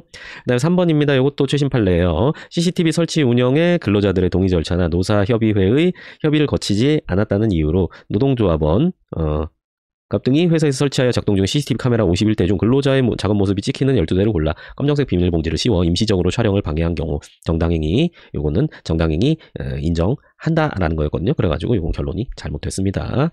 그 다음에 4번입니다. 요 3번은 수단과 방법의 상당성도 인정할 수 있다 이렇게 했거든요. 그래서 이건 임시적으로 촬영 방해했고 나름대로 계속 대화를 시도하려고 했기 때문에 이거 정당행위 인정된다 이런 결론으로 갔고요. 그리고 이제 4번입니다. 아파트 입주자 대표 회의 회장 회의 소집권자 갑이 자신이 소집하지 않은 입주자 대표의 소집 공고문을 공휴일 야간에 발견하고 그 개최일이 다음 날이어서 시기적으로 적절한 방법을 찾기 어려웠다면 위 공고문을 뜯어내 제거한 행위, 요거는 구성요건상으로는 손괴겠죠. 그런데 정당행위가 인정이 된 사안이었습니다. 그러니까 여기 입주자 대표의 회장 있었는데 그 다른 대표 회의 대의원들이 이제 이렇게 편먹어가지고 얘를 몰아내자, 우리가 나름대로 하자. 그래서 이제 뭐 관리사무소장이랑 이렇게 짜가지고 그래가지고 그 입주자 대표회의 공고문을 붙인 거예요. 근데 요 법적으로는 요 공고문, 회의 소집 공고문을 붙이려면은 회장의 결재를 받아서 해야 되거든요. 근데 여기를 거치지 않고 이렇게 바로 해버렸으니까 여기서 이걸 떼버린 거죠. 물론 분노 감정에 뗐겠죠. 하지만 이제 법원에서 보기에 요 적법한 절차를 거치지 않고 요렇게 공고가 됐기 때문에 이 회장이 주민들의 혼란을 막기 위해서 그 당시에 떼내는 게 어쩔 수 없었던 상황이다라고 인정을 해준 겁니다. 그래서 정당행위 인정이 됐어요. 정답은 3번입니다. 혹시 3번 판례 몰랐다라고 하더라도 이렇게 지역적인 최신 판례 많이 내는 게 요즘에 트렌드이기 때문에 최대한 아는 거 딱딱딱 걸러낸 다음에 소거법으로 해가지고 푸는 거, 이것도 아예 체화를 시켜 놓으셔야 됩니다. 수많은 판례를 여러분이 수험 기간 중에 안 그래도 뭐 다른 과목, 뭐 경찰이면 이제 경찰학 때문에 안 그래도 힘든데, 근데 이거를 100% 다 할 수는 없거든요. 그러니까 아예 접근 방식을 할 수 있는 최신 판례는 최대한 공부하되 내가 모르는 최신 판례가 나와도 나는 이렇게 접근하겠다라는 틀을 딱 내재화 시켜두시라, 그 말씀을 자꾸 드립니다. 자, 1번입니다. 아니, 1번이 아니라 6번에 1번. 예. 16조 법률에 차고 적절한 것은 그런 문제고요. 1번 자기 행위가 법령에 의하여 죄가 되지 아니하는 것으로 오인한 행위는 그 오인에 정당한 이유가 있는데 하나요. 형을 감경 또는 면제할 수 있다. 이 뒤에 말도 안 되는 걸 갖다 붙여놨죠. 벌하지 아니한다. 이렇게 끝나는 게 16조 내용이죠. 2번 사인갑이 현행범을 체포하면서 자신의 집 창고에 24시간 이상 감금하여도 형사소송법상 허용된다고 아예 대놓고 알려주고 있네요. 위법성 조각서의 허용 한계를 오인하는 행위, 금지착오의 유형에 해당하죠. 자, 금지착오, 다른 말로 하면 법률의 착오죠. 법률의 착오의 유형으로는 직접적 착오와 간접적 착오, 이렇게 전체 6개가 있죠. 직접적 착오는 법률의 무지, 그리고 효력의 착오, 그리고 포섭의 착오, 이렇게 3가지가 있습니다. 그리고 간접적 착오로는 이제 위법성 조각 사유 관련한 착오인데 조사유의 존재의 착오, 허용 한계의 착오, 그리고 전제 사실의 착오, 이렇게 3가지가 있죠. 3번입니다. 오인의 정당한 이유가 있는지 여부를 판단하는 과정에서 위법성 인식에 필요한 노력의 정도는 행위 당시 구체적 상황에 행위자 대신에 법률가나 관련 분야 전문가가 아닌 사회 평균인을 두고 이 평균인의 관점에서 판단해야 하며 행위자가 속한 사회 집단에 따라 달리 평가하면 안 된다. 요거는 맞아요. 요거는 쑤셔 넣은 내용이긴 하지만 여기 내용은 맞거든요. 근데 행위자가 속한 사회 집단에 따라 달리 평가하여야 됩니다. 대표적인 예가 그 판례 중에서 변호사 자격을 가진 국회의원, 사건이 있었죠. 요때는 이 사람은 법률 전문가인 변호사에다가 법률을 만드는 입법자인 국회의원의 지위까지 가지고 있기 때문에 이 사람은 다른 그냥 보통 일반인보다는 훨씬 더 그 법에 대해서 잘 알 것이다 라고 판단을 해서 이 위법성 착오를 배제하기 위한 노력도 좀 더 많이 들였어야 된다. 그러니까 뭐 좀 쉽게 말하자면 넌 알았을 거야 인마 라고 판단을 한 거죠. 네가 지금 몰랐다고 우기고 있지만.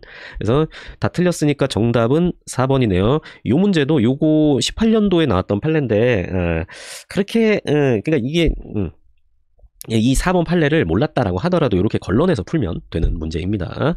자, 갑이 니코틴 용액 제조의 경우에도 담배사 제조업 허가를 받아야 하는지 담배 담당 주무부서에 문의하여 답변을 받아 허가 사항임을 충분히 인식했어요. 그러니까 요거 허가 안 받고 하면 안 되겠구나라는 걸 알았을 거란 얘기입니다. 그리고 자신이 제조한 것과 같은 니코틴 용액을 제조한 A 주식회사의 무허가 담배 제조로 인한 담배사업법 위반죄에 관하여 검사의 불구속 결정이 담배사업법 개정 이전에 있었다는 거예요. 그러니까 지금은 이후라는 거죠.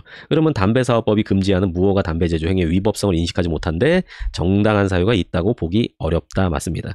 여기 정당한 사유 해가지고 좀 헷갈린다라고 하면은 여기서도 유죄냐 무죄냐 이거 가지고 기억해 놓으셔도 돼요. 그러니까 너는 위법한 거 알았네. 그리고 얘 불기소 결정받은 거는 너랑 다른 사안이잖아. 그러니까 넌 잘못했어. 넌 유죄야. 이런 결론이 나오잖아. 그러니까 위법성 인식하지 못한데 정당한 사유가 없다. 그러니까 유죄다. 이런 식으로 기억하시면 되겠습니다. 자, 7번이고요. 결과적 가중범 설명 적절하지 않은 것은 1번 부진정 결과적 가중범에서 고의로 중한 결과를 발생하게 한 행위가 별도의 구성 요건에 해당하고 그 고의범에 대하여 결과적 가중범의 정한 형보다 더 무겁게 처벌하는 규정이 없는 경우입니다. 그때는 그 고의범과 결과적 가중범이 상상적 경합관계에 있다. 요 뒤에가 틀렸죠. 더 무겁게 처벌하는 고의범 규정이 없을 때는 결과적 가중범 규정만 1죄만 인정이 되는 거죠. 그래서 이건 뒤에가 틀렸고 그럼 정답 1번이네요. 여기도 빡 표시하고 바로 넘어가셨어야 됩니다. 시험장에서 이렇게 했는지 한번 확인해 보시고요. 이거를 읽고서도 그냥 뭔 소리지 하고 넘어가셨다라고 하면은 요거는 공부를 좀 철저히 안 한 그런 문제가 있는 겁니다. 그러면 내 공부 방법을 좀 다 잡아본다던가 이런 필요가 있겠죠.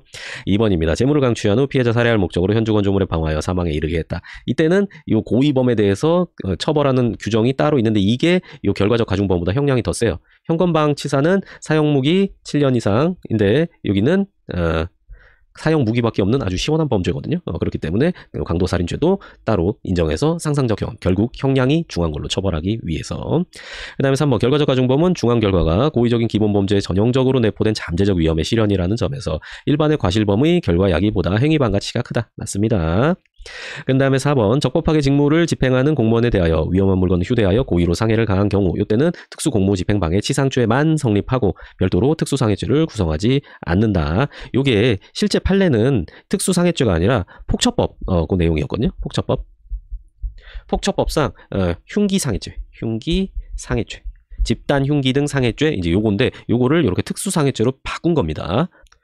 그런데 예전에 폭처법상 특수공무집행방해 치상죄 요것도 3년 이상의 징역이고 폭처법상 흉기상해죄도 3년 이상 징역이어가지고 형량이 이게 더 크지 않기 때문에 요것만 인정했다라는 거고 특수상해죄는 1년 10년 1년 이상 10년 이하기 때문에 3년 이상이면 25년까지잖아요. 그래가지고 이제 요건 더 형량이 좀 더 낮아졌다고 볼 수 있죠. 그렇기 때문에 이렇게 바꿨다라고 하더라도 결국 요거만 인정되는 건데 여러분이 요거 이렇게 바꿔가지고 좀 당황하지 않으셨을까라는 생각이 들기는 합니다.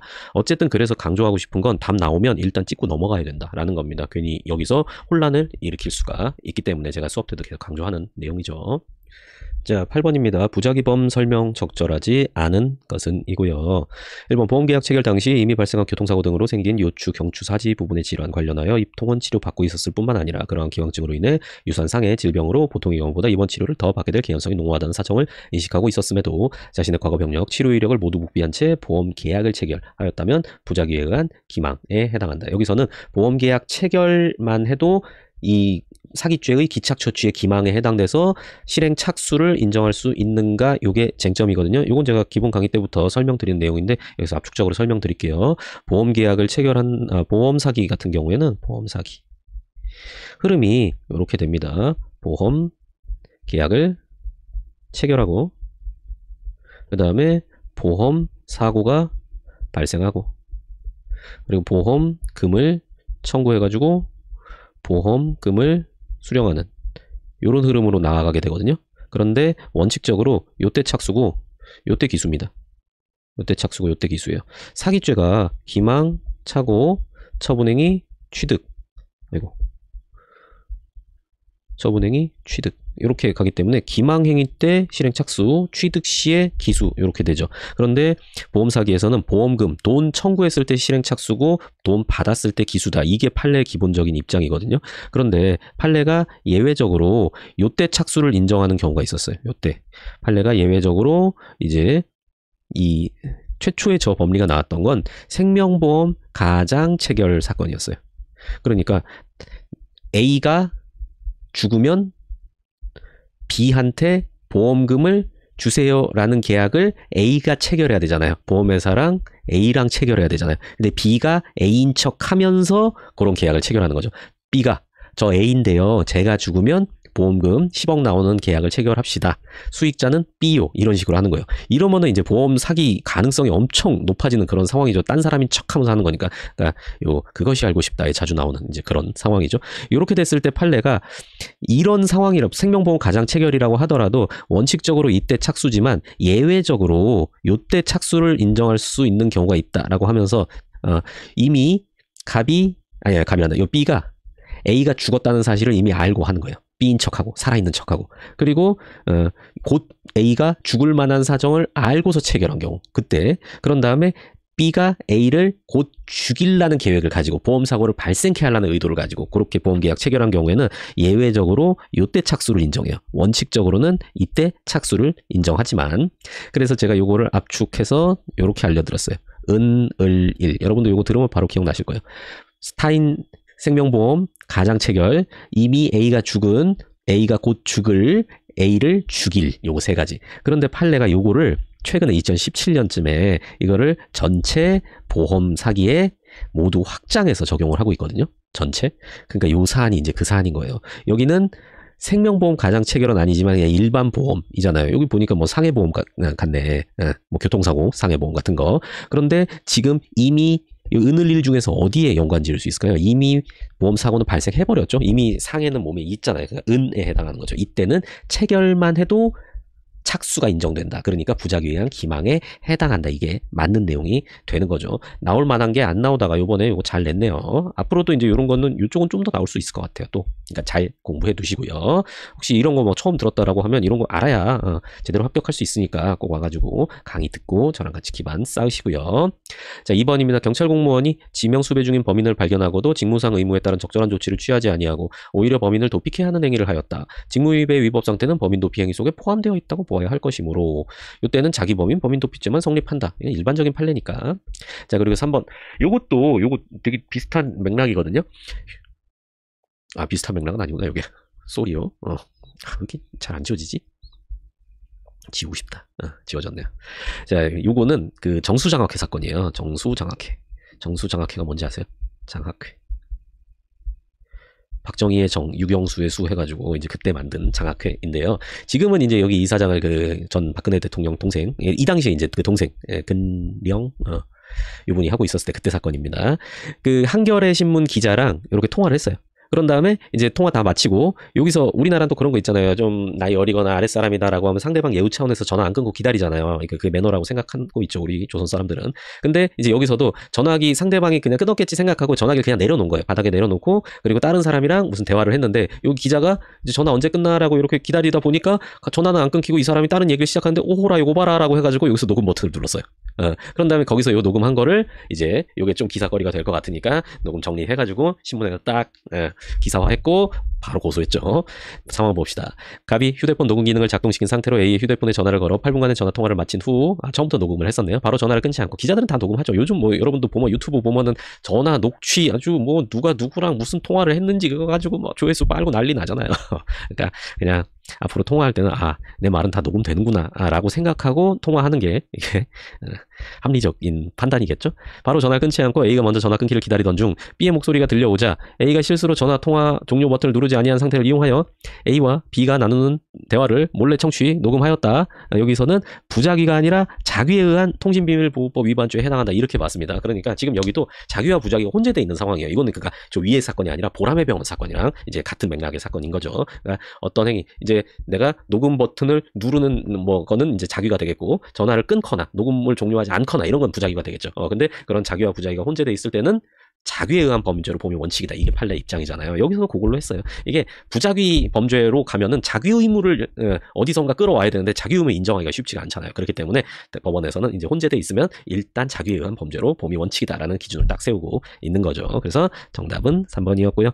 그다음에 4번도 요거 종종 나왔던 판례인데 계속 나오고 있네요. 공사업자 갑이 A 토지 위에 자신의 공사를 위하여 쌓아두었던 건축자재를 공사 완료 후에 돈을 안 주니까 단순히 치우지 않았거든요. 치우지 않은 것에 불과하다면 이러한 행위 부자귀로 업무 방해를 한 거는 한 건데 그 부자귀가 자귀에 의한 법익 침해와 동등한 가치를 가진다라고 평가하기는 어렵다. 그래서 요거는 무죄에 나왔거든요. 그래서 볼 수 없다니까 동그라미가 되겠죠. 자, 9번입니다. 요것도 이론 문제, 뭐 이론하고 이제 판례하고 이렇게 섞어놓은 문제라고 볼 수 있죠. 이런 것도 여러분 기본 실력이 갖춰져 있어야 문제를 좀 수월하게 풀 수 있겠죠. 옳지 않은 것 모두 골라라. 갑은 을이 A를 살해할 것을 예상하고 도와주기 위하여 칼을 빌려줬다. 방조행위했죠. 근데 을이 실행의 착수에 나아가지 않았다. 그러면 이 방조범을 처벌하려면은 제가 기본 강의에서 설명드리는 방식으로 A, B, D 해가지고 이제 이중의 고의, 방조의 고의와 정범의 고의를 가지고 방조행위를 하고 정범이 실행 착수까지 해야 되는데 정범이 실행 착수 안 했죠. 그러면 방조범 처벌 못하는 거예요. 방조범 성립하지 않는다. 만약에 요게 교사라면은 기도된 교사라 가지고 뭐 예비 음모 이쪽으로 갈 수 있겠지만 그거는 31조 2항이나 3항이라는 특별 규정이 있기 때문인 거고 32조 방조범에는 그런 조항이 없기 때문에 기도된 방조는 처벌되지 않는다. 요게 딱 잡혀 있어야 돼요. 자, 니은 갑이 타인을 사망을 보험사고로 하는 생명보험 계약을 체결함에 있어 제3자가 피보험자인 것처럼 가장하여 체결하는 과정에서 이건 아예 생보 가장 체결 바로 나왔죠. 그러면 은을 1 딱 떠올리셔야 돼요. 아까 설명드렸죠. 고의로 보험사고를 일으키려는 의도를 가지고 보험계약을 체결. 그러면 은을 1 처음 들어보신 분도 한번 생각을 해보세요. 이거 어디에 해당돼요? 죽일이잖아요. 죽일. 고의로 보험사고 사망이니까 그러니까 1이에요. 1. 그러면 보험사기 예비가 아니죠. 체결 자체가 실행 착수에 해당하는 예외에 해당하는 사안이니까 보험사기 미수에 해당한다. 이렇게 해야 맞죠. 그리고 디귿 강제추행할 목적으로 범행자소 답사하는 예비를 항의를 한 경우 강제추행죄 예비죄로 처벌된다. 강제추행 예비죄 처벌 규정이 없습니다. 그러니까 이게 강제추행이 강간죄, 유사강간죄, 강제추행죄 요거 제가 암기하는 방법 하나 알려드릴게요. 그런 다음에 간유추가 3종 세트예요. 강간, 유사강간, 강제추행.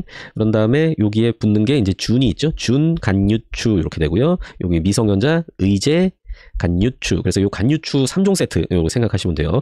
근데 요번에 이제 예비 조항을 만들어 놨는데 아주 골 때리게 만들어 놨어요. 그래서 요거는 2, 1, 3 이렇게 외우셔야 됩니다. 그러니까 강간 예비, 유사강간 예비는 죄는 신설했는데 이건 없어요.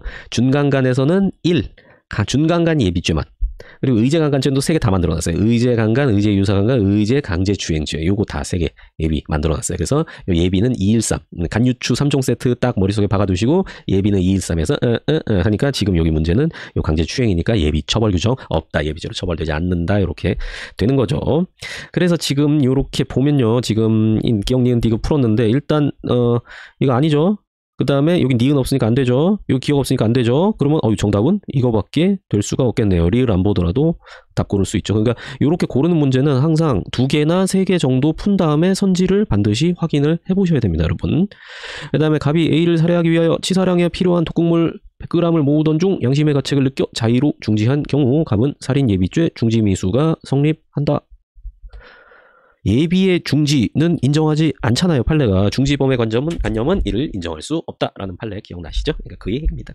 그래서 정답 10번은 좀 쉬운 문제였죠. 뭐 별거 없고요. 이거는 1번 공모 공동정범에 있어서 공모자들이 공모한 범행을 수행하는 도중에 부수적인 다른 범죄가 파생되리라고 충분히 예상할 수 있는데도 그러한 가능성을 외면한 채 이를 방지하기 족한 합리적 조치를 취하지 아니하고 공모한 범행에 나아갔다. 결국 예상한 범행들이 발생하였다면 당초의 공모자들 사이에 그 범행 전부에 대하여 공모 인정, 물론 기능적 행위집의 인정 존재한다고 보아야 한다. 판례 입장이죠. 2번 공동가공의 의사는 타인의 범행을 인식하면서 제지하지 아니하고 용인하는 것만으로 부족하고 이렇게 돼 있죠.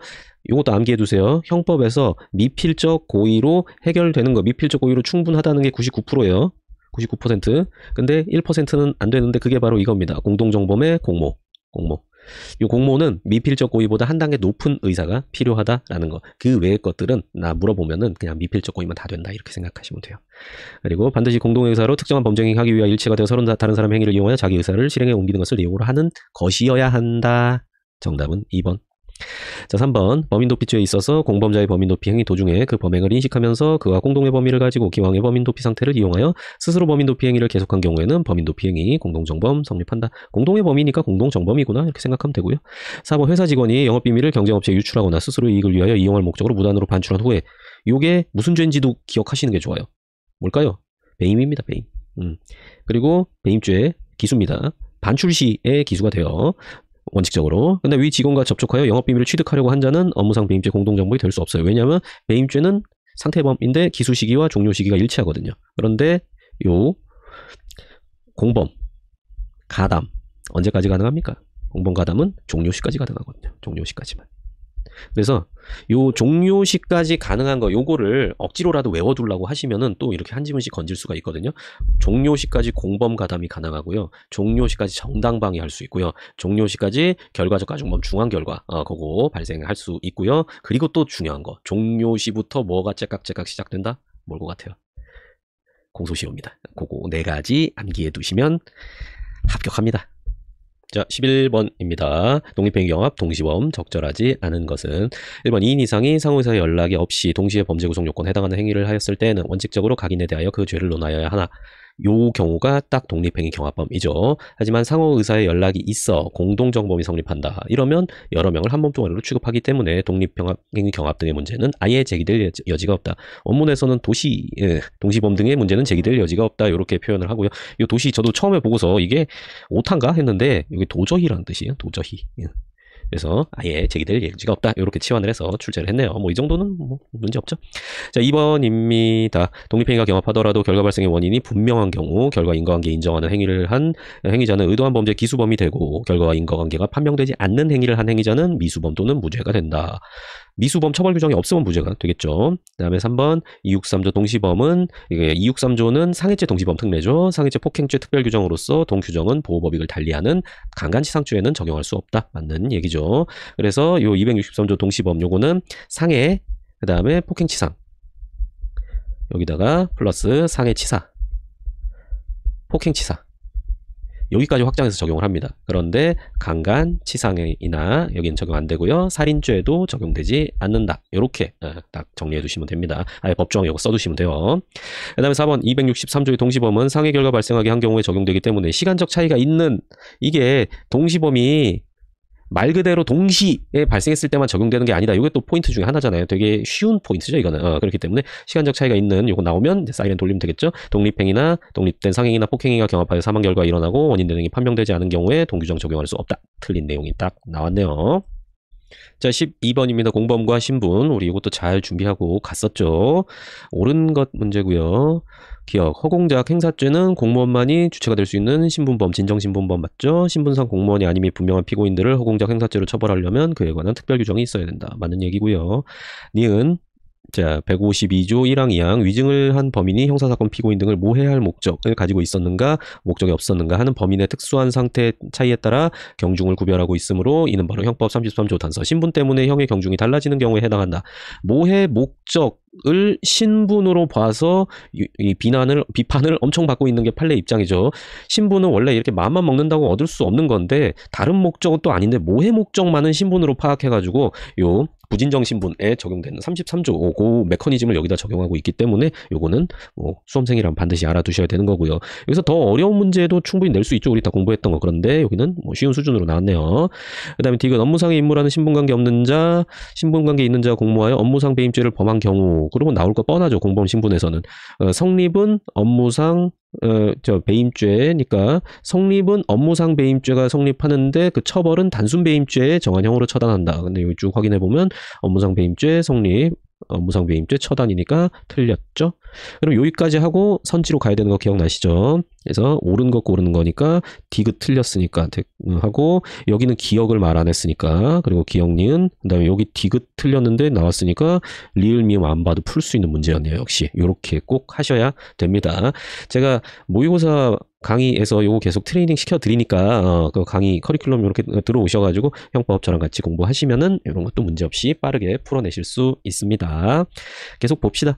자, 리을입니다. 치과 의사가 환자의 대량 유치를 위하여 치과기공사들에게 내원환자 진료행위를 하도록 지시하여 그들이 각 단독으로 진료행위를 한 경우 치과 의사, 무면허 의료행위 교사범이 성립한다. 치과 의사는 의사 신분이 있기 때문에 무면허 의료가 아니죠. 하지만 이 치과기공사들, 정범들이 의사가 아니고 정범들의 구성요건 해당성과 위법성을 땡겨와서 인정받기 때문에 치과기공사들에게 인정된 무면허 의료죄, 그거 구성요건 해당성과 위법성은 그대로 인정이 되는 거죠. 그리고 시켰으니까 교사범. 그리고 마지막 요 변호사가 변호사 아닌 자에게 고용되어 법률사무소 개설 운영에 관여하여 변호사법 위반죄가 문제된 경우 변호사의 행위가 총칙상의 공모교사 방조에 해당된다 하더라도 변호사를 변호사 아닌 자의 공범으로 처벌할 수 없다. 맞는 지문이죠. 여기서는 이제 필요적 공범이고요. 필요적 공범에서 전부 다 처벌하면 상관없는데 한쪽은 처벌하고 한쪽은 처벌 규정이 없는 경우에 이 처벌 규정 없는 자를 처벌되는 자의 공범으로 엮어서 처벌할 수 없다. 공동정범, 교소범, 방조범 등의 총칙상의 임의적 공범 규정 적용할 수 없다라는 거 기본적인 내용이죠. 좋습니다. 자, 죄수 문제 봅시다. 적절한 것은 갑이 피해자의 주거에 침입하여 강간하려다 미수에 그친과 동시에 자기 형사사건 수사재판과 관련하여 수사단서를 제공하고 진술한 것에 대한 보복 목적으로 그를 폭행한 경우 특가법상 보복범죄 그리고 성폭법상 주거침입 강간죄 요게 상상적 경합관계에 있다. 요거는 지금까지 나온 판례는 아니었는데 근데 행위가 겹치기 때문에 아 이거 상경이 아닐까 이제 요렇게 판단하는 거 요거는 요렇다고 하더라도 이제 다른 거 보면서 골라내면 되겠죠. 그런 다음에 저기 좀 까다로웠어요.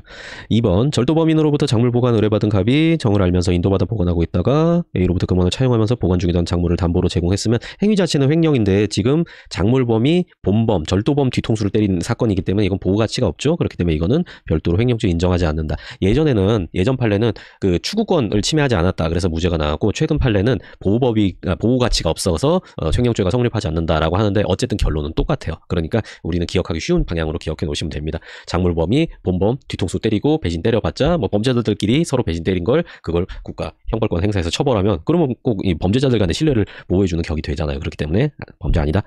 그 다음에 3번 갑이 보이스피싱 사기 단체에 가입한 후 사기 범죄 피해자들로부터 돈을 편취하는 등 구성원으로 활동했다. 범죄 단체 가입 행위 그리고 활동한 행위 그리고 사기 행위 법조 경합 중 흡수관계에 있음으로 목적된 범죄인 사기죄만 성립한다. 틀렸죠? 요거는 사기죄와 그 범단 죄와 실경입니다. 보호법 이게 다르기 때문에 이제 실경 인정했다. 요거는 암기 사항이에요. 그러니까 좀 1번이 까다로웠지만 이제 이렇게 걸러내면서 풀어야죠. 어쩔 수 없습니다. 자, 그 다음에 23번. 23번이에요. 이거 23년 최신 판례예요, 이것도. 그래서 한번 봅시다. 갑이 10년, 회사 사무실에서 부부인 피해자, 요게 포인트예요. 부부인 피해자 유아피에게 토지를 매수하여 분필한 후 이를 분양해서 원금 수익금 지급하겠다고 기망한 후 공동재산의 건물을 매도하여 돈을 마련한 피해자들로부터 각각 예금을 송금받아서 편취했어요. 이런 경우에 그냥 A와 B가 남남이다라고 하면은 요 사기죄의 보호법이긴 재산권은 개개인에 대한 그 법이기 때문에, 개개인의 법이기 때문에 그러니까 각각 성립하는 게 맞겠죠. 사기죄 따로따로 성립. 그리고 이렇게 한 큐에 쓰면 뭐 상상적 경합정도 인정될까? 그런데 여기서 포인트는 부부 공동재산이기 때문에 이때는 묶어서 일죄로 볼 수 있다는 거였어요. 각 피해자의 피해법익의 동일성에 대하여 예금 계좌에 예치된 금전에 관한 권리 등 민사상 권리 귀속관계 등을 고려하여 판단할 때 이를 포괄일죄로 볼 수 있다는 게 포인트였습니다. 그러니까 결국 정답은 1번으로 하셨어야 됩니다. 자, 14번 형벌론 문제고요. 적절하지 않은 과료는 판결 확정일로부터 30일 내에 납입하여야 하며 과료 나와서 좀 당황하셨을 것 같습니다. 벌금도 똑같고 과료도 똑같고 30일 내에 돈 내야 됩니다. 과료 납입하지 아니한 자는 1일 이상 30일 미만 노역장에 유치하여 작업에 복무하게 한다. 벌금 같은 경우에는 이제 3년까지 가능한 거죠. 그런 다음에 행위자에게 유죄 재판을 하지 아니할 때에도 몰수의 요건이 있을 때에는 몰수만을 선고할 수 있다. 이건 법조항 내용이고요. 뒤에는 판례죠. 우리 법제상 공소제기 없이 별도로 몰수만을 선고할 수 있는 제도는 마련되어 있지 않다. 그래서 뭐 요거랑 연관지어서 면소할 경우에 판결할 경우에는 몰수할 수 없다. 그런 것도 같은 맥락입니다. 자, 3번 마약류관리법 몰수나 추징. 여기서는 이제 그 이익박탈적 추징이 원칙적으로는 이익박탈 목적이죠. 근데 예외적으로는 징벌적 추징. 그래서 각자에 대해서 전액을 추징하고 귀속되지 않은 경우에도 전액을 추징한다라는 징벌적 추징 해갖고 두 문자 알려드릴게요. 외국 공관에서 경제 밀약은 공동연대 추징한다. 제가 글씨 조금 더 잘 쓰는데 좀 마음이 급한가? 외국환관리법 위반죄. 그 다음에 공직선거법. 그래서 외는 요렇게죠. 외국환관리법이 완전 공직선거법, 관세법, 특정경제범죄 가중처벌법, 미랑단속법, 그 다음에 마약류관리법하고 향정신성의약품관리법. 약, drug 하면 마약, 그거 떠올리시면 됩니다. 이때는 요 징벌적 추징이기 때문에 각자에게 전액 추징하고 요 귀속되지 않은 이득을 취한 바 없더라도 추징한다라는 거. 그래서 요게 틀렸네요. 정답. 4번 갑이 수사기관에 자진 출석하여 처음 조사받으면서 돈 차용했을 뿐이라며 범죄 사실을 부인하다가 2회 조사를 받으면서 비로소 업무와 관련한 수사였다고 자백하는 행위. 이거는 자수가 아니죠. 자수는 이제 스스로 신고하고 스스로 고백을 해야 됩니다. 묻기 전에 말해야 돼. 그러니까 여기서는 처음 부인했으니까 망했어요. 자수는 끝났습니다. 안 돼. 자, 15번입니다. 명예훼손죄 옳은 것은 이고요. 역시 고르는 문제니까 오히려 쉬울 수도 있는 거예요. 이런 거 너무 쫄지 마세요. 몇 개 한 다음에 속어로 골라낼 수 있으니까. 이 개수 문제가 이게 진짜 악독한데 다행히 여긴 아니죠. 전파 가능성이 있다는 이유로 공연성을 인정하는 것은 이게 대법원 입장이죠. 문헌의 통상적 의미를 벗어나 피고인에게 불리한 확정 해석으로 금지하는 유추 해석에 해당한다 하니까 틀린 내용이죠. 이거 반대 의견 입장이거든요. 그런데 어쨌든 대법원 입장 아니다. 이것만 아시면 됩니다. 그 다음에 니은 사실적시의 내용이 사회 일반의 일부 이익에만 관련된 사항이라도 공익성 인정하죠. 다른 일반인과 공동생활에 관계된 사항이라면 공익성을 지니고 나가 개인에 관한 사항이더라도 공공이익과 관련되어 있고 사회적 관심을 획득하거나 획득할 수 있는 경우라면 직접적으로 국가사회 일반 이익, 특정 사회 집단에 관한 것이 아니라는 이유만으로 310조 적용을 배제할 것은 아니다. 맞네요. 디귿 객관적으로 피해자 사회적 평가를 저하시키는 사실에 관한 발언이 보도, 소문, 제3자의 말을 인용하는 방법으로 단정적인 표현이 아닌 전문 추측의 형태로 표현된 경우 표현 전체 취지로 보아 사실이 존재할 수 있다는 것을 암시하는 방법으로 이루어졌다면 사실을 적시한 것으로 볼 수 없다. 틀렸죠? 암시도 적시입니다. 암시도 적시다. 암시의 반대말은 명시. 요 정도는 알아둬야 풀 수 있어요. 그러면 선지 한번 걸러내볼까요? 지금 옳은 거 고르는 거니까 표시하면 돼요. 이거 X고 맞고 그 다음에 디귿 X고 아이고 답 나왔네. 어떻게 하는지 아시겠죠? 자, 그 다음에 확인해 봅시다. 리을 정보통신망법 상의 명예훼손, 형법상 명예훼손죄랑 똑같은 겁니다. 비방할 목적이란 공공의 이익을 위한 것과는 주관적 의도의 방향에서 상반되는 관계에 있으므로 적시한 사실이 공익에 관한 것인 경우에는 특별한 사정이 없는 한 비방할 목적은 부인된다. 맞습니다. 명예훼손죄의 공연성에 관한 확립된 법률로 정착된 전파 가능성 이론은 정보통신망법상 명예훼손뿐 아니라 공선법상 후보자 비방죄 등의 공연성 판단에도 동일하게 적용된다. 이것도 맞습니다. 요거는 이제 20년 최판이라 갖고 우리가 뭐 최판 강의에서 다루기는 했는데 그 판례의 메인 내용이 아니라 좀 부수적인 내용 이제 그런 걸 지문으로 만들어 갖고 요것도 조금 당황할 수 있었겠다라는 생각이 듭니다. 시험 보고 오신 분들이 이제 그 얘기 제일 먼저 하시더라고요. 판례 분명히 보기는 봤는데 메인 아니고 저 구석탱이 있는 거 그거 낸 느낌이다라고 얘기하는데 이제 그분이 공부를 그래도 제대로 하셨으니까 그렇게 기억을 하는 거죠. 그리고 이제 요게 문제 풀이 스킬을 잘 적용을 했으면은 이제 여기 혼동되지 않고 잘 풀어낼 수 있었겠죠? 잘 하셨을 거라 믿습니다. 자, 16번은 성범죄 문제가 되겠습니다. 적절한 것은 중간간주에서 피해자가 술에 취해 수면 상태에 빠지는 등 의식을 상실한 패싱아웃 상태. 요건 심신상실이 맞습니다. 아니라 범행 당시 알코올이 기억 형성의 실패만을 야기한 알코올 블랙아웃 상태. 요거는 당시에는 정신이 있었는데 나중에 기억이 안 나는 거일 뿐이에요. 그러니까 그 당시에는 심신상실이 아니었던 거죠. 상태인 경우에도 기억장애 외 인지기능 의식상태에 장애에 이르렀다고 인정된다 하니까 이거 틀린 겁니다. 야, 요거 낼 줄은 몰랐는데 이거 매년 하기는 했거든요. 21년 판례라 가지고 이제 매년 이렇게 최신 판례 때 하긴 했는데 패싱아웃, 블랙아웃 이걸 문제로 낼까 했는데 이것도 내네요. 그렇습니다. 자, 그런 다음에 그러니까 패싱아웃, 블랙아웃 뭐 좋습니다. 자, 이제 23 최신 판례 이건 뭐 엄청 중요한 거죠. 이건 틀리면 이거 틀리면 유죄예요. 이거 강제추행죄 폭행 협박이 추행보다 시간적으로 앞서 수단으로 행해진 이른바 폭행 협박 선행형의 경우에는 상대방의 한 거를 곤란하게 하는 정도의 폭행 협박이어야 한다. 아니죠? 이게 판례가 변경돼 가지고 이제 정도 불문인 거죠. 이것도 간단하게 정리해 드릴게요. 자, 강제추행죄 같은 경우에는 두 가지 케이스가 있죠. 폭행 협박을 한 다음에 추행을 하는 거. 이걸 폭행 협박 선행형이라고 하고요. 그다음에 폭행 자체가 추행인 경우, 협박 자체가 추행인 건 없습니다. 폭행 자체가 추행인 경우, 그러니까 확 만진다, 뭐 이런 게 이제 만지는 행위가 바로 추행이 되는 이제 그런 케이스가 되겠죠. 예전부터 요건 기습추행형이라고 해요. 기습추행.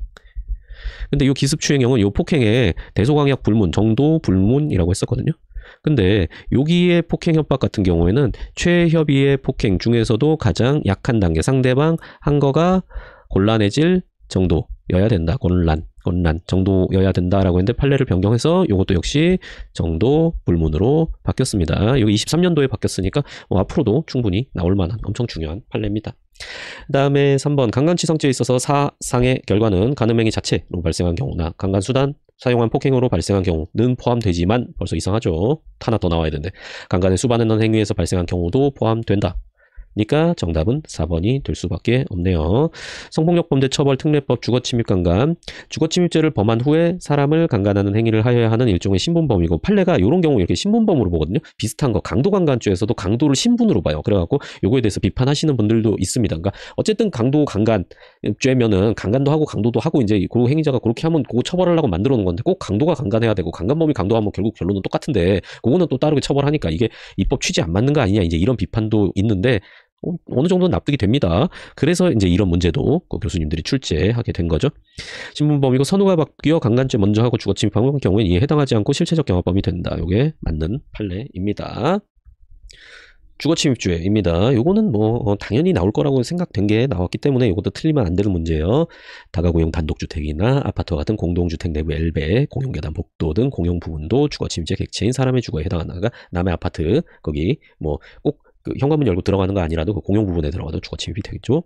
자, 2번 주거침입죄의 침입에 해당하는지는 거주자의 의사에 반하는지를 기준으로 판단하는 것이 원칙이며 여기서 이상하죠. 거주자의 의사에 반하는지 이거는 이제 예전 입장이죠. 추정적 의사에 반해도 주거침입을 인정했던 예전에 간통 목적 출입 그거 유죄 그거는 판례가 변경됐죠. 그래갖고 출입 당시 객관적 외향적으로 드러난 행위 태양 요게 사실상의 그러니까 정리하자면 침입에 해당하려면 사실상의 평온을 해야 되고요. 사실상의 평온을 해야 하는지 판단할 때 객관적 외향적으로 드러난 행위 태양이 중요한 요소고 거주자의 의사에 반하는지는 요거는 하나의 참고 요소이지 주된 평가 요소는 아니다. 그러니까 거주자의 의사에 반하는지 이게 주고 이게 부다 이렇게 생각하셔도 되거든요.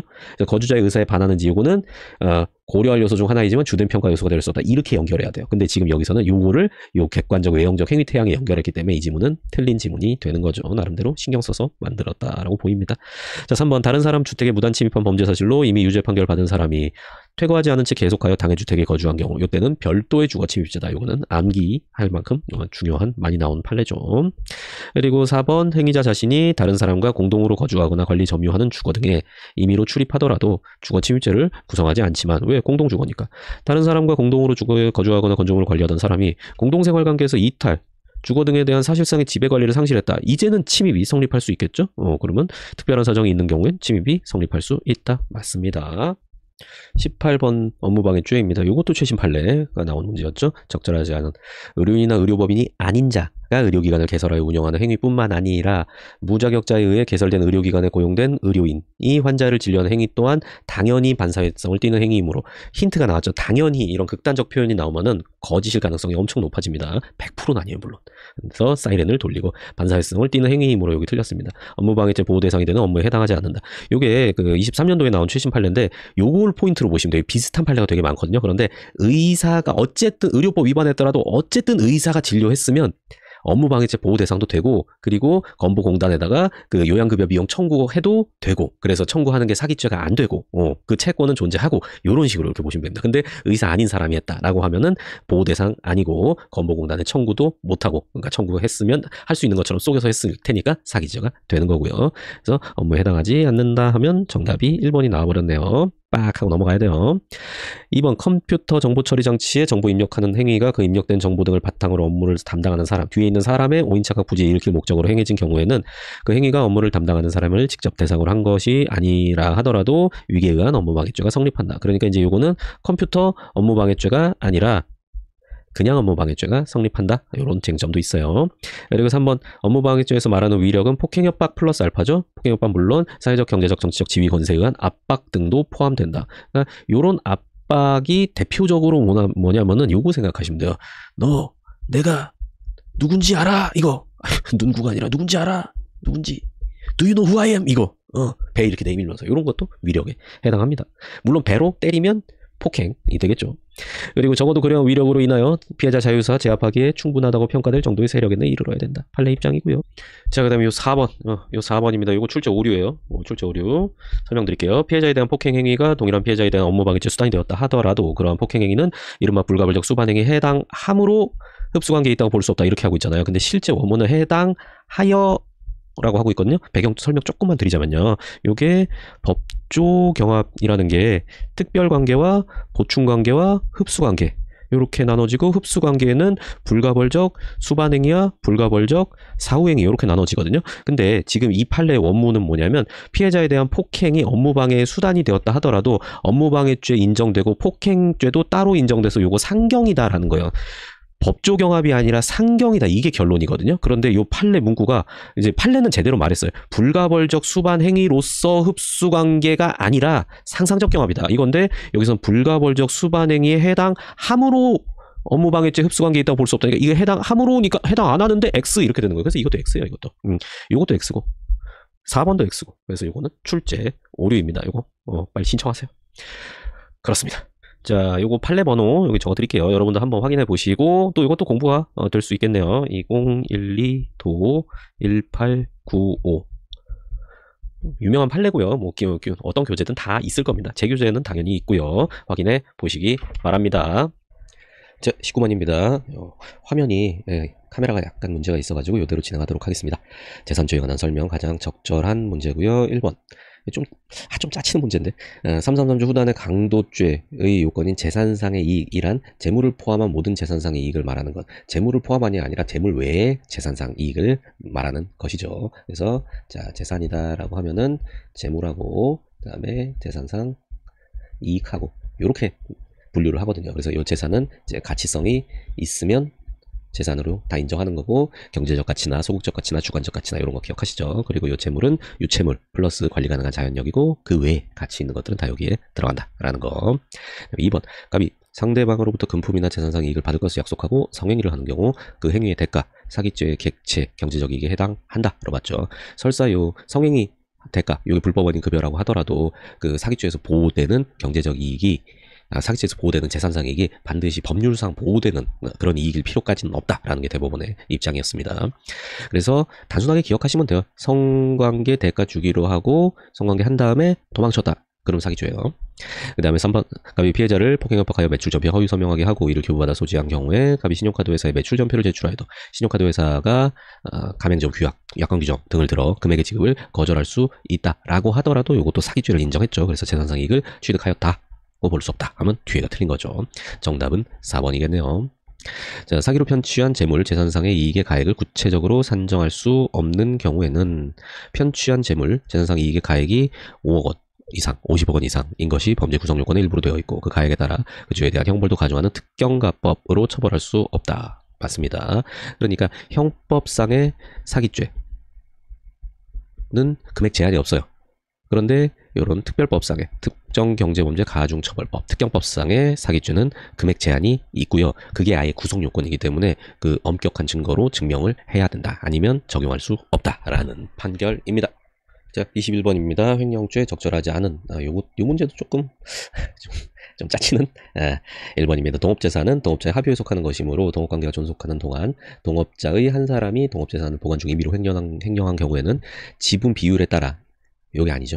임의로 횡령한 금액 중 자신의 지분 비율을 초과한 부분에 대하여 횡령죄의 죄책을 부담한다. 요게 아니라 전액에 대해서 횡령죄. 그러니까 요 공동 소유는 타인 소유다. 요거 관점으로 기억을 하시면 되겠고요. 그 동업재산은 동업자들의 동의가 없는 한 1인은 함부로 처분할 수가 없기 때문에 1인이 함부로 처분했다. 그럼 그 전액에 대해서 침해한 거다. 법적으로 이렇게 평가가 되거든요. 그렇기 때문에 지분 비율을 초과한 부분에 대하여 가 아니라 전액에 대하여 횡령죄 죄책을 부담한다 입니다. 정답은 1번이었고요. 이것도 아까 앞 문제랑 비슷하게 좀 잘 안 보이는, 그러니까 기존에 꼬아내지 않았던 부분을 꼬아내거나 기존에 출제하지 않았던 부분을 출제하는 것도 이번에 좀 많아서 그래서 또 쉽지만은 않았다라고 보입니다. 자, 이어서 갑니다. 사기 범행에 이용되리라는 사정을 알고서도 자신 명의 계좌 접근 매체를 양도함으로써 사기 범행을 방조한 종범, 여기 나오죠. 사기 이용 계좌로 송금된 피해자의 돈을 임의로 인출했다. 그러면 피해자에 대해서 별도의 횡령죄에 성립하지 않는다. 둘 다 맞는 내용이고요. 3번 금전의 수수를 수반하는 사무처리를 위임받은 사람이 그 행위에 기하여 위임자를 제3자로부터 수령한 금전은 위임을 받은 사람이 그 위 금전을 그 위임의 취지대로 사용하지 아니하고 마음대로 자신의 위임자에 대한 세권에 상기 충당하는 것은 특별한 약정이 없는 한 당초 위임 취지에 반하여 횡령죄를 구성한다. 그래서 여기서 요 위임자를 위하여 제3자로부터 위임자를 위하여 제3자로부터 수령한 금전이니까 여기 갑이 있고 갑이 을한테 금전 수수 관련한 사무 처리를 이렇게 위임했고요. 그 다음에 제3자가 갑 갖다 줘라고 하면서 이렇게 돈을 줬죠. 그러니까 이 돈은 용도 특정 금전이죠. 용도 특정 된 금전이에요. 그러니까 용도 외로 사용하면 횡령죄가 성립하겠죠. 그런데 갖다 주지 않고 을이 갑한테 받을 돈이 있었는데 야 이거 받은 걸로 칠게 퉁칠게 이렇게 하는 순간 횡령죄가 성립하게 되는 거죠. 21번입니다. 작물죄 적절한 이고요. 단순히 보수를 받고 본범을 위하여 작물을 일시입니다. 여기 뒤에 좀 빨리 하느라고 약간 오타가 보이네요. 일시 사용하거나 그와 같이 사용할 목적으로 작물을 건네받은 것. 요러면 작물 취득죄는 성립하지 않습니다. 취득죄가 성립하려면은 사실상의 처분권을 양도받아야 돼요. 처분권. 내 맘대로 할 수 있는 권한을 받아야 되는데 여기서는 뭐 이렇게 일시 사용하고 돌려주고 그런 상황이기 때문에 취득은 안 된다. 2번 작물인정을 모르고 보관하던 중 작물인정을 알게 되었다. 작물범은 다 고의범, 기본적으로 고의범이기 때문에 다가 아니죠. 과실작물죄도 있으니까.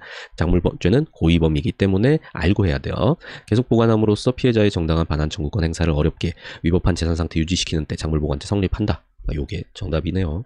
3번 작물인정을 알면서 작물을 취득, 양도, 운반, 보관하려는 당사자 사이에서 서로를 연결하여 그를 중개하거나 편의를 도모하였더라도 그 알선에 의하여 당사자 사이에 실제로 작물의 취득, 양도, 운반, 보관, 계약이 성립하지 아니하거나 작물의 점유가 현실적으로 이전되지 아니한 경우라면 알선죄는 성립하지 않는다. 틀렸죠. 서로를 연결하면 알선 성립하는 거고요. 그 연결된 당사자들이 실제로 계약을 체결하든 말든 그거는 중요하지 않습니다. 상관이 없어요. 그래서 알선 중간에서 다리 놔준다. 그 용어만 잘 기억하시면 맞출 수 있죠. 4번 업무상과실 중과실 작물죄는 일반 과실에 대하여 형을 가중하여 처벌하는 가중적 구성 요건이 아니죠. 왜냐하면은 단순 과실 작물죄를 처벌하는 규정이 없기 때문에 그래요. 그렇기 때문에 업무상과실이나 중과실이 통상적인 과실범에서는 단순과실, 업무상과실, 중과실 이렇게 단계별로 규정되어 있기 때문에 이게 가중적 구성 요건이란 말이 맞죠. 근데 여기서는 단순과실 규정이 없으니까 얘가 기본 범죄가 돼버리잖아요. 그래서 이 지문은 틀린 겁니다. 자, 22번입니다. 재산죄 옳지 않은 것 모두 고른 것 해서 봅시다. 날치기와 같이 재물을 절취한 행위는 때로 피해자 전도시키거나 부상케 하는 경우가 있고 그와 같은 결과가 피해자 반항업압을 목적으로 함이 없이 점유탈취 과정에서 우연히이기 때문에 이제 요 상해는 강도에 집어넣으면 안 된다라는 얘기를 하고 있죠. 그래서 경우라도 아닙니다. 강도치상죄로 의율함이 타당하다. 틀렸죠. 요거는 그 날치기 하다가 탁 챘는데 손가락 골절 그 상해 입은 그 사건인데 요거는 절도만 인정했었습니다. 자, 니은 갑이 술집 운영자로부터 술값의 지급, 채무죠. 요구받자 유인 폭행하고 도주함으로써 술값의 지급을 면하여 재산상 이익을 취득했다. 요건 준강도가 성립하지 않는다. 준강도는 절도부터 출발하고 절도의 객체는 재물만이기 때문에 요건 재산상 이익이라서 안 된다. 형법 경계침범에서 말하는 경계, 법률상 정당한 경계를 말하는 것이 아니고 비록 법률상 정당한 경계에 부합하지 아니하는 경계라고 하더라도 이해관계인들이 명시적 묵시적 합의에 의하여 정해진 것이라면 이는 이 법조에서 말하는 경계라고 할 것이다. 맞습니다. 형법은 현재의 평온한 사실 상태 요걸 좀 더 중시한다. 이렇게 공부하시면 또 여러 개를 맞추실 수가 있거든요. 그러니까 법률상의 정당한 경계 그게 진짜 중요하긴 하겠죠. 근데 그거는 적법 절차를 통해서 언젠가 찾아 나가야 되는 지향점, 목표점 같은 거고 일단 지금 평화롭게 살고 있으면 니네 싸우지 마. 이게 형법뿐만 아니라 다른 법도 그런 목표를 가지고 있거든요. 그러니까 여기서도 일단 이해관계인들이 합의해서 정해진 경계다라고 하면 일단 그거를 보호하는 겁니다. 법률상의 경계가 무엇이든지. 그럼 요 정도 보고 답 골라봐야겠죠. XXO니까 옳지 않은 것 고른다. XX 그 다음에 요것도 X, X, X, 요건 5죠. 그러니까 요거는 일단 날아가야겠네요. 기억, 니은 없으니까. 그러면은 리을, 미음 둘 중에 하나겠구나. 이렇게 해도 정답률은 높아지는 거죠. 리을, 갑이 A에 대한 채무를 담보하기 위하여 자기 소유의 건물과 기계기구 A의 근저당권 목적물로 제공한 경우에 갑이 담보유지 의무를 위반하여 A 근저당권 목적이 된 건물을 철거 및 멸실 등기하고 기계, 기구를 양도한 행위만으로 는 물건을 손괴 은닉하여 A의 권리 행사를 방해한 행위로서 권리 행사 방해죄가 성립한다고 볼 수 없다. 이게 틀렸습니다. 요거는 자기 소유물에 대해서 손괴를 한 거잖아요. 타인 권리의 목적으로 되어 있는 그렇기 때문에 이제 요거는 권리 행사가 방해죄가 성립한다. 요게 결론입니다. 자, 그리고 이제 미음입니다. 사업비용 대납하는 것을 조건으로 갑소유 건물 5층 임시로 거주하고 있는 A가 비용을 입금하지 않자 갑이 A의 가족을 내쫓을 목적으로 5층 현관문에 설치된 갑소유 디지털 도어락의 비밀번호 변경할 것을 직접 한 게 아니라 갑의 아들에게 지시하여 비번을 을이 변경했다. 을은 소유자가 아니니까 권리행사 방해죄 성립할 수 없고요. 갑의 권리행사 방해교사죄도 성립할 수 없다. 맞습니다. 그러니까 범죄 주체인 을에게 소유권이 없어서 권리행사 방해죄가 성립할 수 없고 구성요건 해당성이 없는 경우기 때문에 공범도 거기에 종속해서 성립할 수가 없게 되는 거죠. 요거는 22년 최신 판례였습니다. 그러면 정답은 기억, 니은, 리을 고르면 되겠네요. 자, 23번 문서죄입니다. 적절한 것은 고르는 문제였고요. 적절한 1번 인터넷을 통하여 열람 출력한 등기사항 전부 증명서 하단의 열람 일시 부분 단순히 수정 테이프로 지우고 복사하면 요거 변조되죠. 요렇게 열람 일시 언제 요거를 뭐 조회했는가에 따라서 권리관계가 달라질 수가 있지 않습니까? 그러니까 뭐 열람 조회 3시에 하고 4시에 누가 등기하면 그러면 등기부의 내용은 또 바뀌었겠죠. 근데 이전 열람 3시를 뭐 5시로 바꾼다 혹은 열람 일시를 지운다라고 하면은 이제 이게 증명력이 달라지게 되겠죠. 변조의 포인트는 새로운 증명력을 작출해냈는가 이건데 요 열람 일시 부분도 요 증명력, 요 등기부의 증명력과 관계가 깊기 때문에 여기서는 이를 타인에게 교부한 행위는 등기사항 전부증명서가 나타내는 권리, 사실관계와 다른 증명력을 가진 문서를 만든 것으로 볼 수 있으므로입니다. 공문서 변조, 행사, 구성한다입니다. 2번 유효기간이 경과한 홍콩 교통국장 명의의 국제운전면허증 사무서죠. 첨부된 사진을 바꾸어 이를 행사한다. 사진을 갈아치웠으니까 위조로 가야겠죠. 동일성을 해야 하는 변경이니까. 상대방이 유효기간을 쉽게 알 수 없도록 되어 있거나 진정하게 작성된 것으로서 명의자로부터 국제운전면허를 받은 것으로 오신하기에 충분한 정도의 형식 외관을 갖추고 있다. 그러면 사무소 위조죄에 해당한다. 이게 정답이네요. 3번 사무소 작성 명의인이 이미 사망한 자인 경우 그 문서의 작성 일자가 명의인의 생존 중의 일자로 된 경우 상관없죠. 그리고 사무소 위조죄나 행사죄를 구성하지 않는 것이며 여기가 틀렸네요. 구성합니다. 생존 중의 일자든 사망 후의 일자든 어쨌든 일반인 오신 가능성 있는 문서를 이제 함부로 명의 도용해서 만들어내면 위조되는 겁니다. 자격무용 사무소 작성죄 그리고 행사죄에 대해서도 마찬가지 맞습니다. 그리고 4번 공기호 해당 부호를 요게 24년 최신 판례였어요. 그러니까 요 당해 연도 최신 판례도 꼭 보고 가야 된다라는 거. 해당 부호를 공무원 공무소가 사용하는 것만으로 족하다. 온라인 구매 사이트 통해 검찰 업무 표장 이미지가 들어간 주차 표지판 주문하여 자신의 승용차에 부착하고 다니는 경우 해당 부호 공무원 공무소가 사용하는 것이 분명한 이상 그 부호를 통하여 증명하는 사항이 구체적으로 특정되어 있지 않더라도 위조 행사 해당한다. 아닙니다.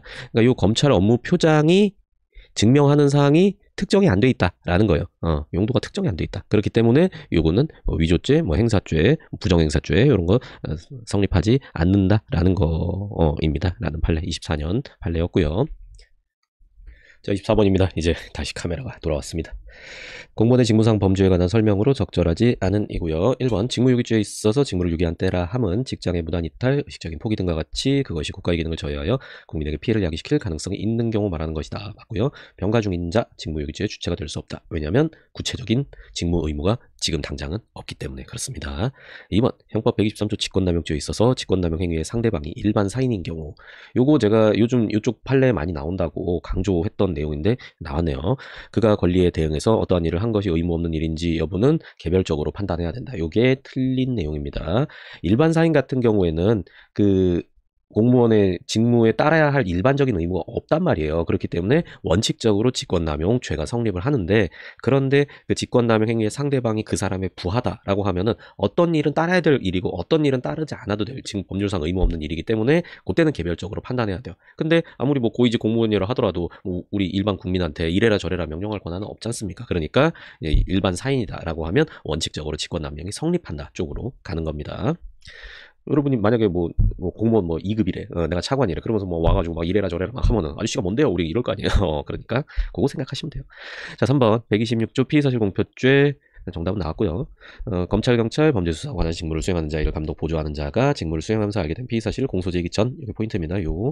공표한 경우에 성립한다. 법조항 그대로 문제였어요. 그 다음에 인신구속, 관한 직무 행하는 자, 보조하는 자가 피해자 구속하기 위하여 진술조서 등을 허위로 작성한 후 기록에 첨부하여 영장을 신청하고 진술조서 등이 허위로 작성된 정을 모르는 검사, 영장 전담 판사 기망하여 영장을 발부받은 후 그 영장에 기해서 피해자를 구금했다. 그러면 직권남용 감금죄, 불법 감금죄가 성립하고 간접, 정범, 형태에 의한 직권남용 감금죄이죠. 뭐 이것도 일반적인 문제였네요. 자, 25번입니다. 뇌물죄의 설명으로 가장 적절하지 않은 문제고요. 여기 23년 최신 판례였습니다. 공무원이 아닌 사람과 공무원이 공모하여 금품을 수수한 경우에 각 수수자가 수수한 금품별로 직무 관련성 유무가 다르다라고 하면은 각각 판단한다. 이쪽으로 가는 거거든요. 각 금품마다 직무와의 관련성을 따질 것이 아니라, 여기 보세요. 앞뒤가 안 맞잖아요. 직무 관련성 유무가 다르다라고 하면은 각각 따져야 된다. 이렇게 흘러가는 게 자연스럽죠. 여긴 중복이고요. 그 수수한 금품 전부가 불가분적으로 직무행위에 대한 대가로서 성질을 가져서 공동정범이 성립한다. 이거는 틀린 내용입니다. 정답은 1번이었고요. 자, 2번 비공무원이 공무원과 공동가공에 의사 이를 기초로 한 기능적 행위집에 통하여 공무원의 직무에 관하여 뇌물을 수수하는 범죄를 실행했다. 이거는 아예 공무원의 직무에 관하여 직무 관련성 딱 있다라고 전제를 했죠. 그러면 공무원이 직접 뇌물을 받은 것과 동일하게 평가할 수 있으므로 둘 다 129조 단순수뢰죄, 뇌물수수죄, 공동정범이 성립한다. 맞습니다. 요거는 그 최순실 그리고 박근혜 대통령 이렇게 그 뇌물수수 사건이었죠.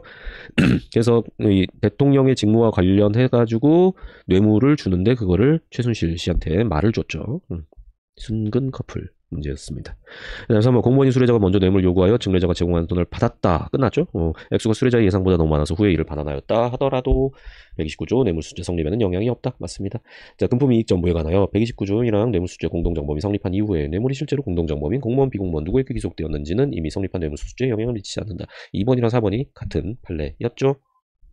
자, 26번입니다. 공무집행방해죄 설명 적절하지 않은 문제였고요. 1번 공무집행방해죄 공무원의 적법한 공무집행 전제로 하는데 추상적인 권한에 속하는 공무원의 어떠한 직무집행이 적법한지 여부는 행위 당시 구체적 상황에 기하여 객관적 합리적으로 판단하여야 하고 사후적으로 순수한 객관적 기준에서 판단할 것은 아니다. 판례 문구 그대로죠.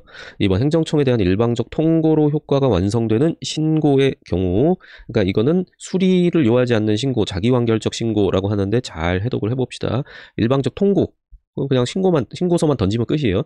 신고인이 신고서에 허위사실 기재하거나 허위의 소명 자료를 제출하였더라도 그것만으로는 담당 공무원의 구체적 현실적 직무집행에 방해받았다고 볼 수 없어 특별한 사정이 없는 한 허위신고가 위계공지방을 구성한다고 볼 수 없다. 맞습니다. 그러니까 뭐 충분한 심사, 불충분한 심사 이런 거 공부하셨죠. 그러니까 요거는 아예 그냥 뭐 심사하고 자시고 이제 그게 없이 그냥 신고서 제출 요걸로 끝나는 거기 때문에 요 경우에는 허위 신고만 한 거 그거 가지고 다 위계공지방으로 처벌하지는 않겠다라는 판례였죠. 그리고 3번 피고인이 불법적 농성을 계속하다가 관할구청이 행정대집행으로 농성장소 물건을 치웠음에도, 이거 덕수궁 앞에서 했던 그 21년 판례입니다. 피고인들이 이에 대한 항의의 일환으로 집회 개최하려고 하자 또다시 같은 장소 점거하고 물건 다시 비치하는 것을 막기 위해 출동하여 농성장소를 미리 둘러싼 경찰관들이 농성장소 진입을 소극적으로 제지하는 과정에서 피고인들이 경찰관을 밀치는 등 유형력을 행사했다. 이건 뭐 공직방위 자연스럽게 인정이 되겠죠. 큰 문제 없죠. 여기선 적법하게 막았는데 저쪽에서 경찰관 밀고 때리고 했구나라는 거. 그리고 요거 4번 22년 판례인데 요게 정답이네요. 요것도 뭐 읽어보면 알 수 있어요. 시청청산의 주민생활복지과 사무실에서 소란을 피우던 갑 소속 공무원 A가 제지하면 밖으로 데리고 나가려 하자 선생님 왜 그러십니까 하면서 갑이 A를 폭행했다. 민원상담을 시도한 순간부터 민원상담 시도 종료 순간까지만 공무원의 직무범인 민원 업무에 해당하는 것이므로 틀렸죠. 갑을 사무실에서 퇴거시키는 등의 후속 조치 이것도 직무범위에 포함되지 않는다. 틀렸죠. 그래서 공무집행방해죄 구성합니다. 그러니까 단순하게 생각해보세요. 민원인이 왔는데 이제 민원인이 막 항의하고 행패 부리고 하니까 선생님 왜 그러세요 하면서 밖으로 데리고 나가려고 하는데 너 왜 내 팔 잡아 그러면서 그 사람 밀치고 뺨 때리고 그랬던 거거든요. 그러니까 뭐 전혀 문제가 없습니다. 이거는 공직방 성립. 자, 이제 27번입니다. 위증무고죄 옳은 것은 고르는 거고요. 이번에는 개수 문제 없이 계속 이렇게만 나왔고 그나마 다행이었죠.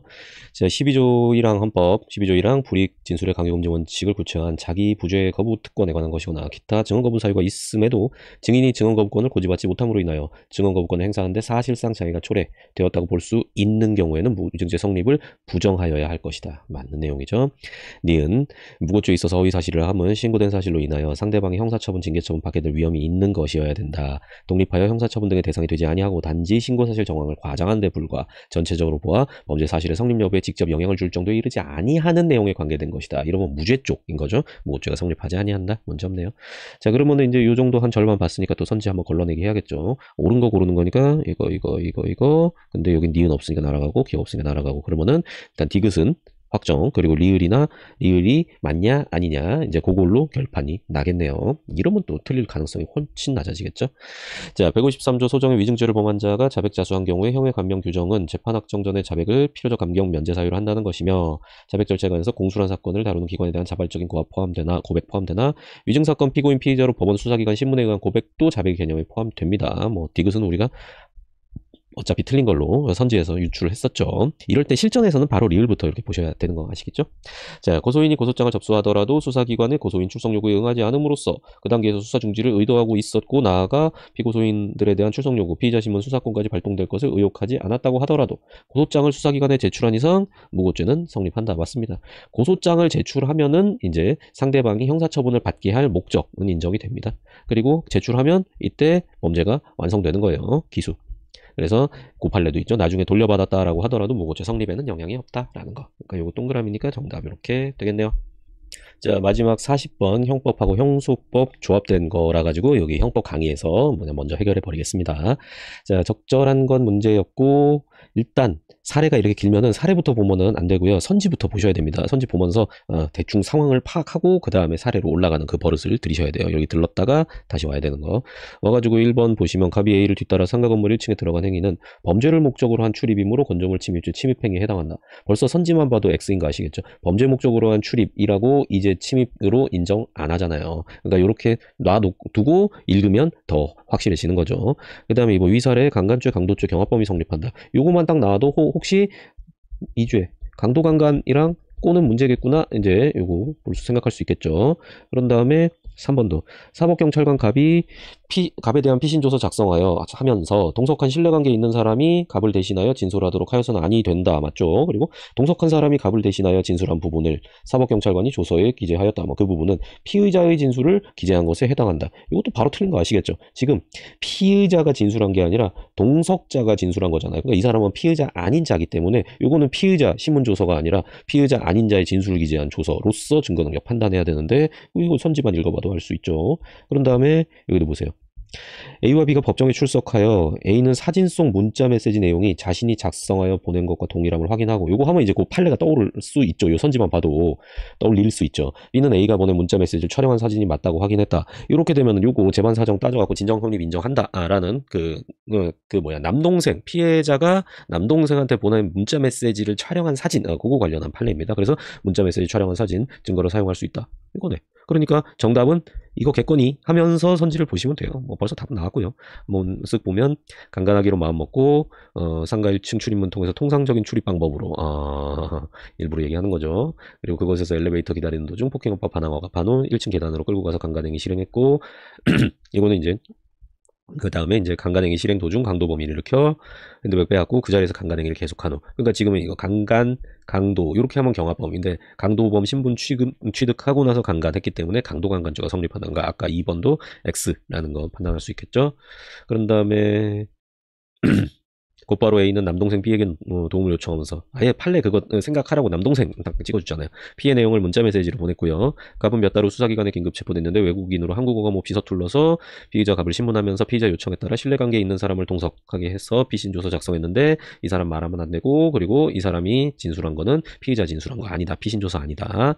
설사 거기 적혀 있더라도. 그리고 갑은 범죄 혐의로 기소되었고 검사는 B로부터 피해 내용 담긴 문자 메시지 촬영한 사진 이미지 제출받아서 증거로 제출했고, 그래서 4번 아까 그 내용이니까 선지만 봐도 답이 나오죠. 요 사례를 반드시 읽지 않더라도 공부가 돼 있으면은 이제 요 판례 딱딱 떠올라 가지고 이걸로 답이 나옵니다. 그렇기 때문에 다시 한번 강조드리면 이렇게 사례 짧은 거만 그냥 한 줄 정도면, 한두 줄 정도면 그냥 쓱 읽으면서 풀어도 뭐 그냥 큰 차이는 없는데, 근데 이렇게 길다라고 하면 여기서부터 막 차근차근 읽고 그러면 시간 엄청 걸리거든요. 그러니까 선지로 바로 가가지고 이렇게 보면서 그 자체로 말이 안 되면 X로 제끼고요. 그리고 선지 보다 보면은 아, 요게 뭘 물어보겠거니라는 그런 예측이 되잖아요. 그런 것도 살짝 적어 놓으시고, 그리고 여기 같은 경우에 이제 형소 부분 같은 경우에는 그냥 선지만 읽어도 다 풀 수 있는 문제로 나왔잖아요. 요런 거 참고해 보시면 되겠습니다. 자, 이렇게 해서 형법편 끝냈습니다. 수고하셨고요. 형소편은 이어서 또 올려드리도록 하겠습니다.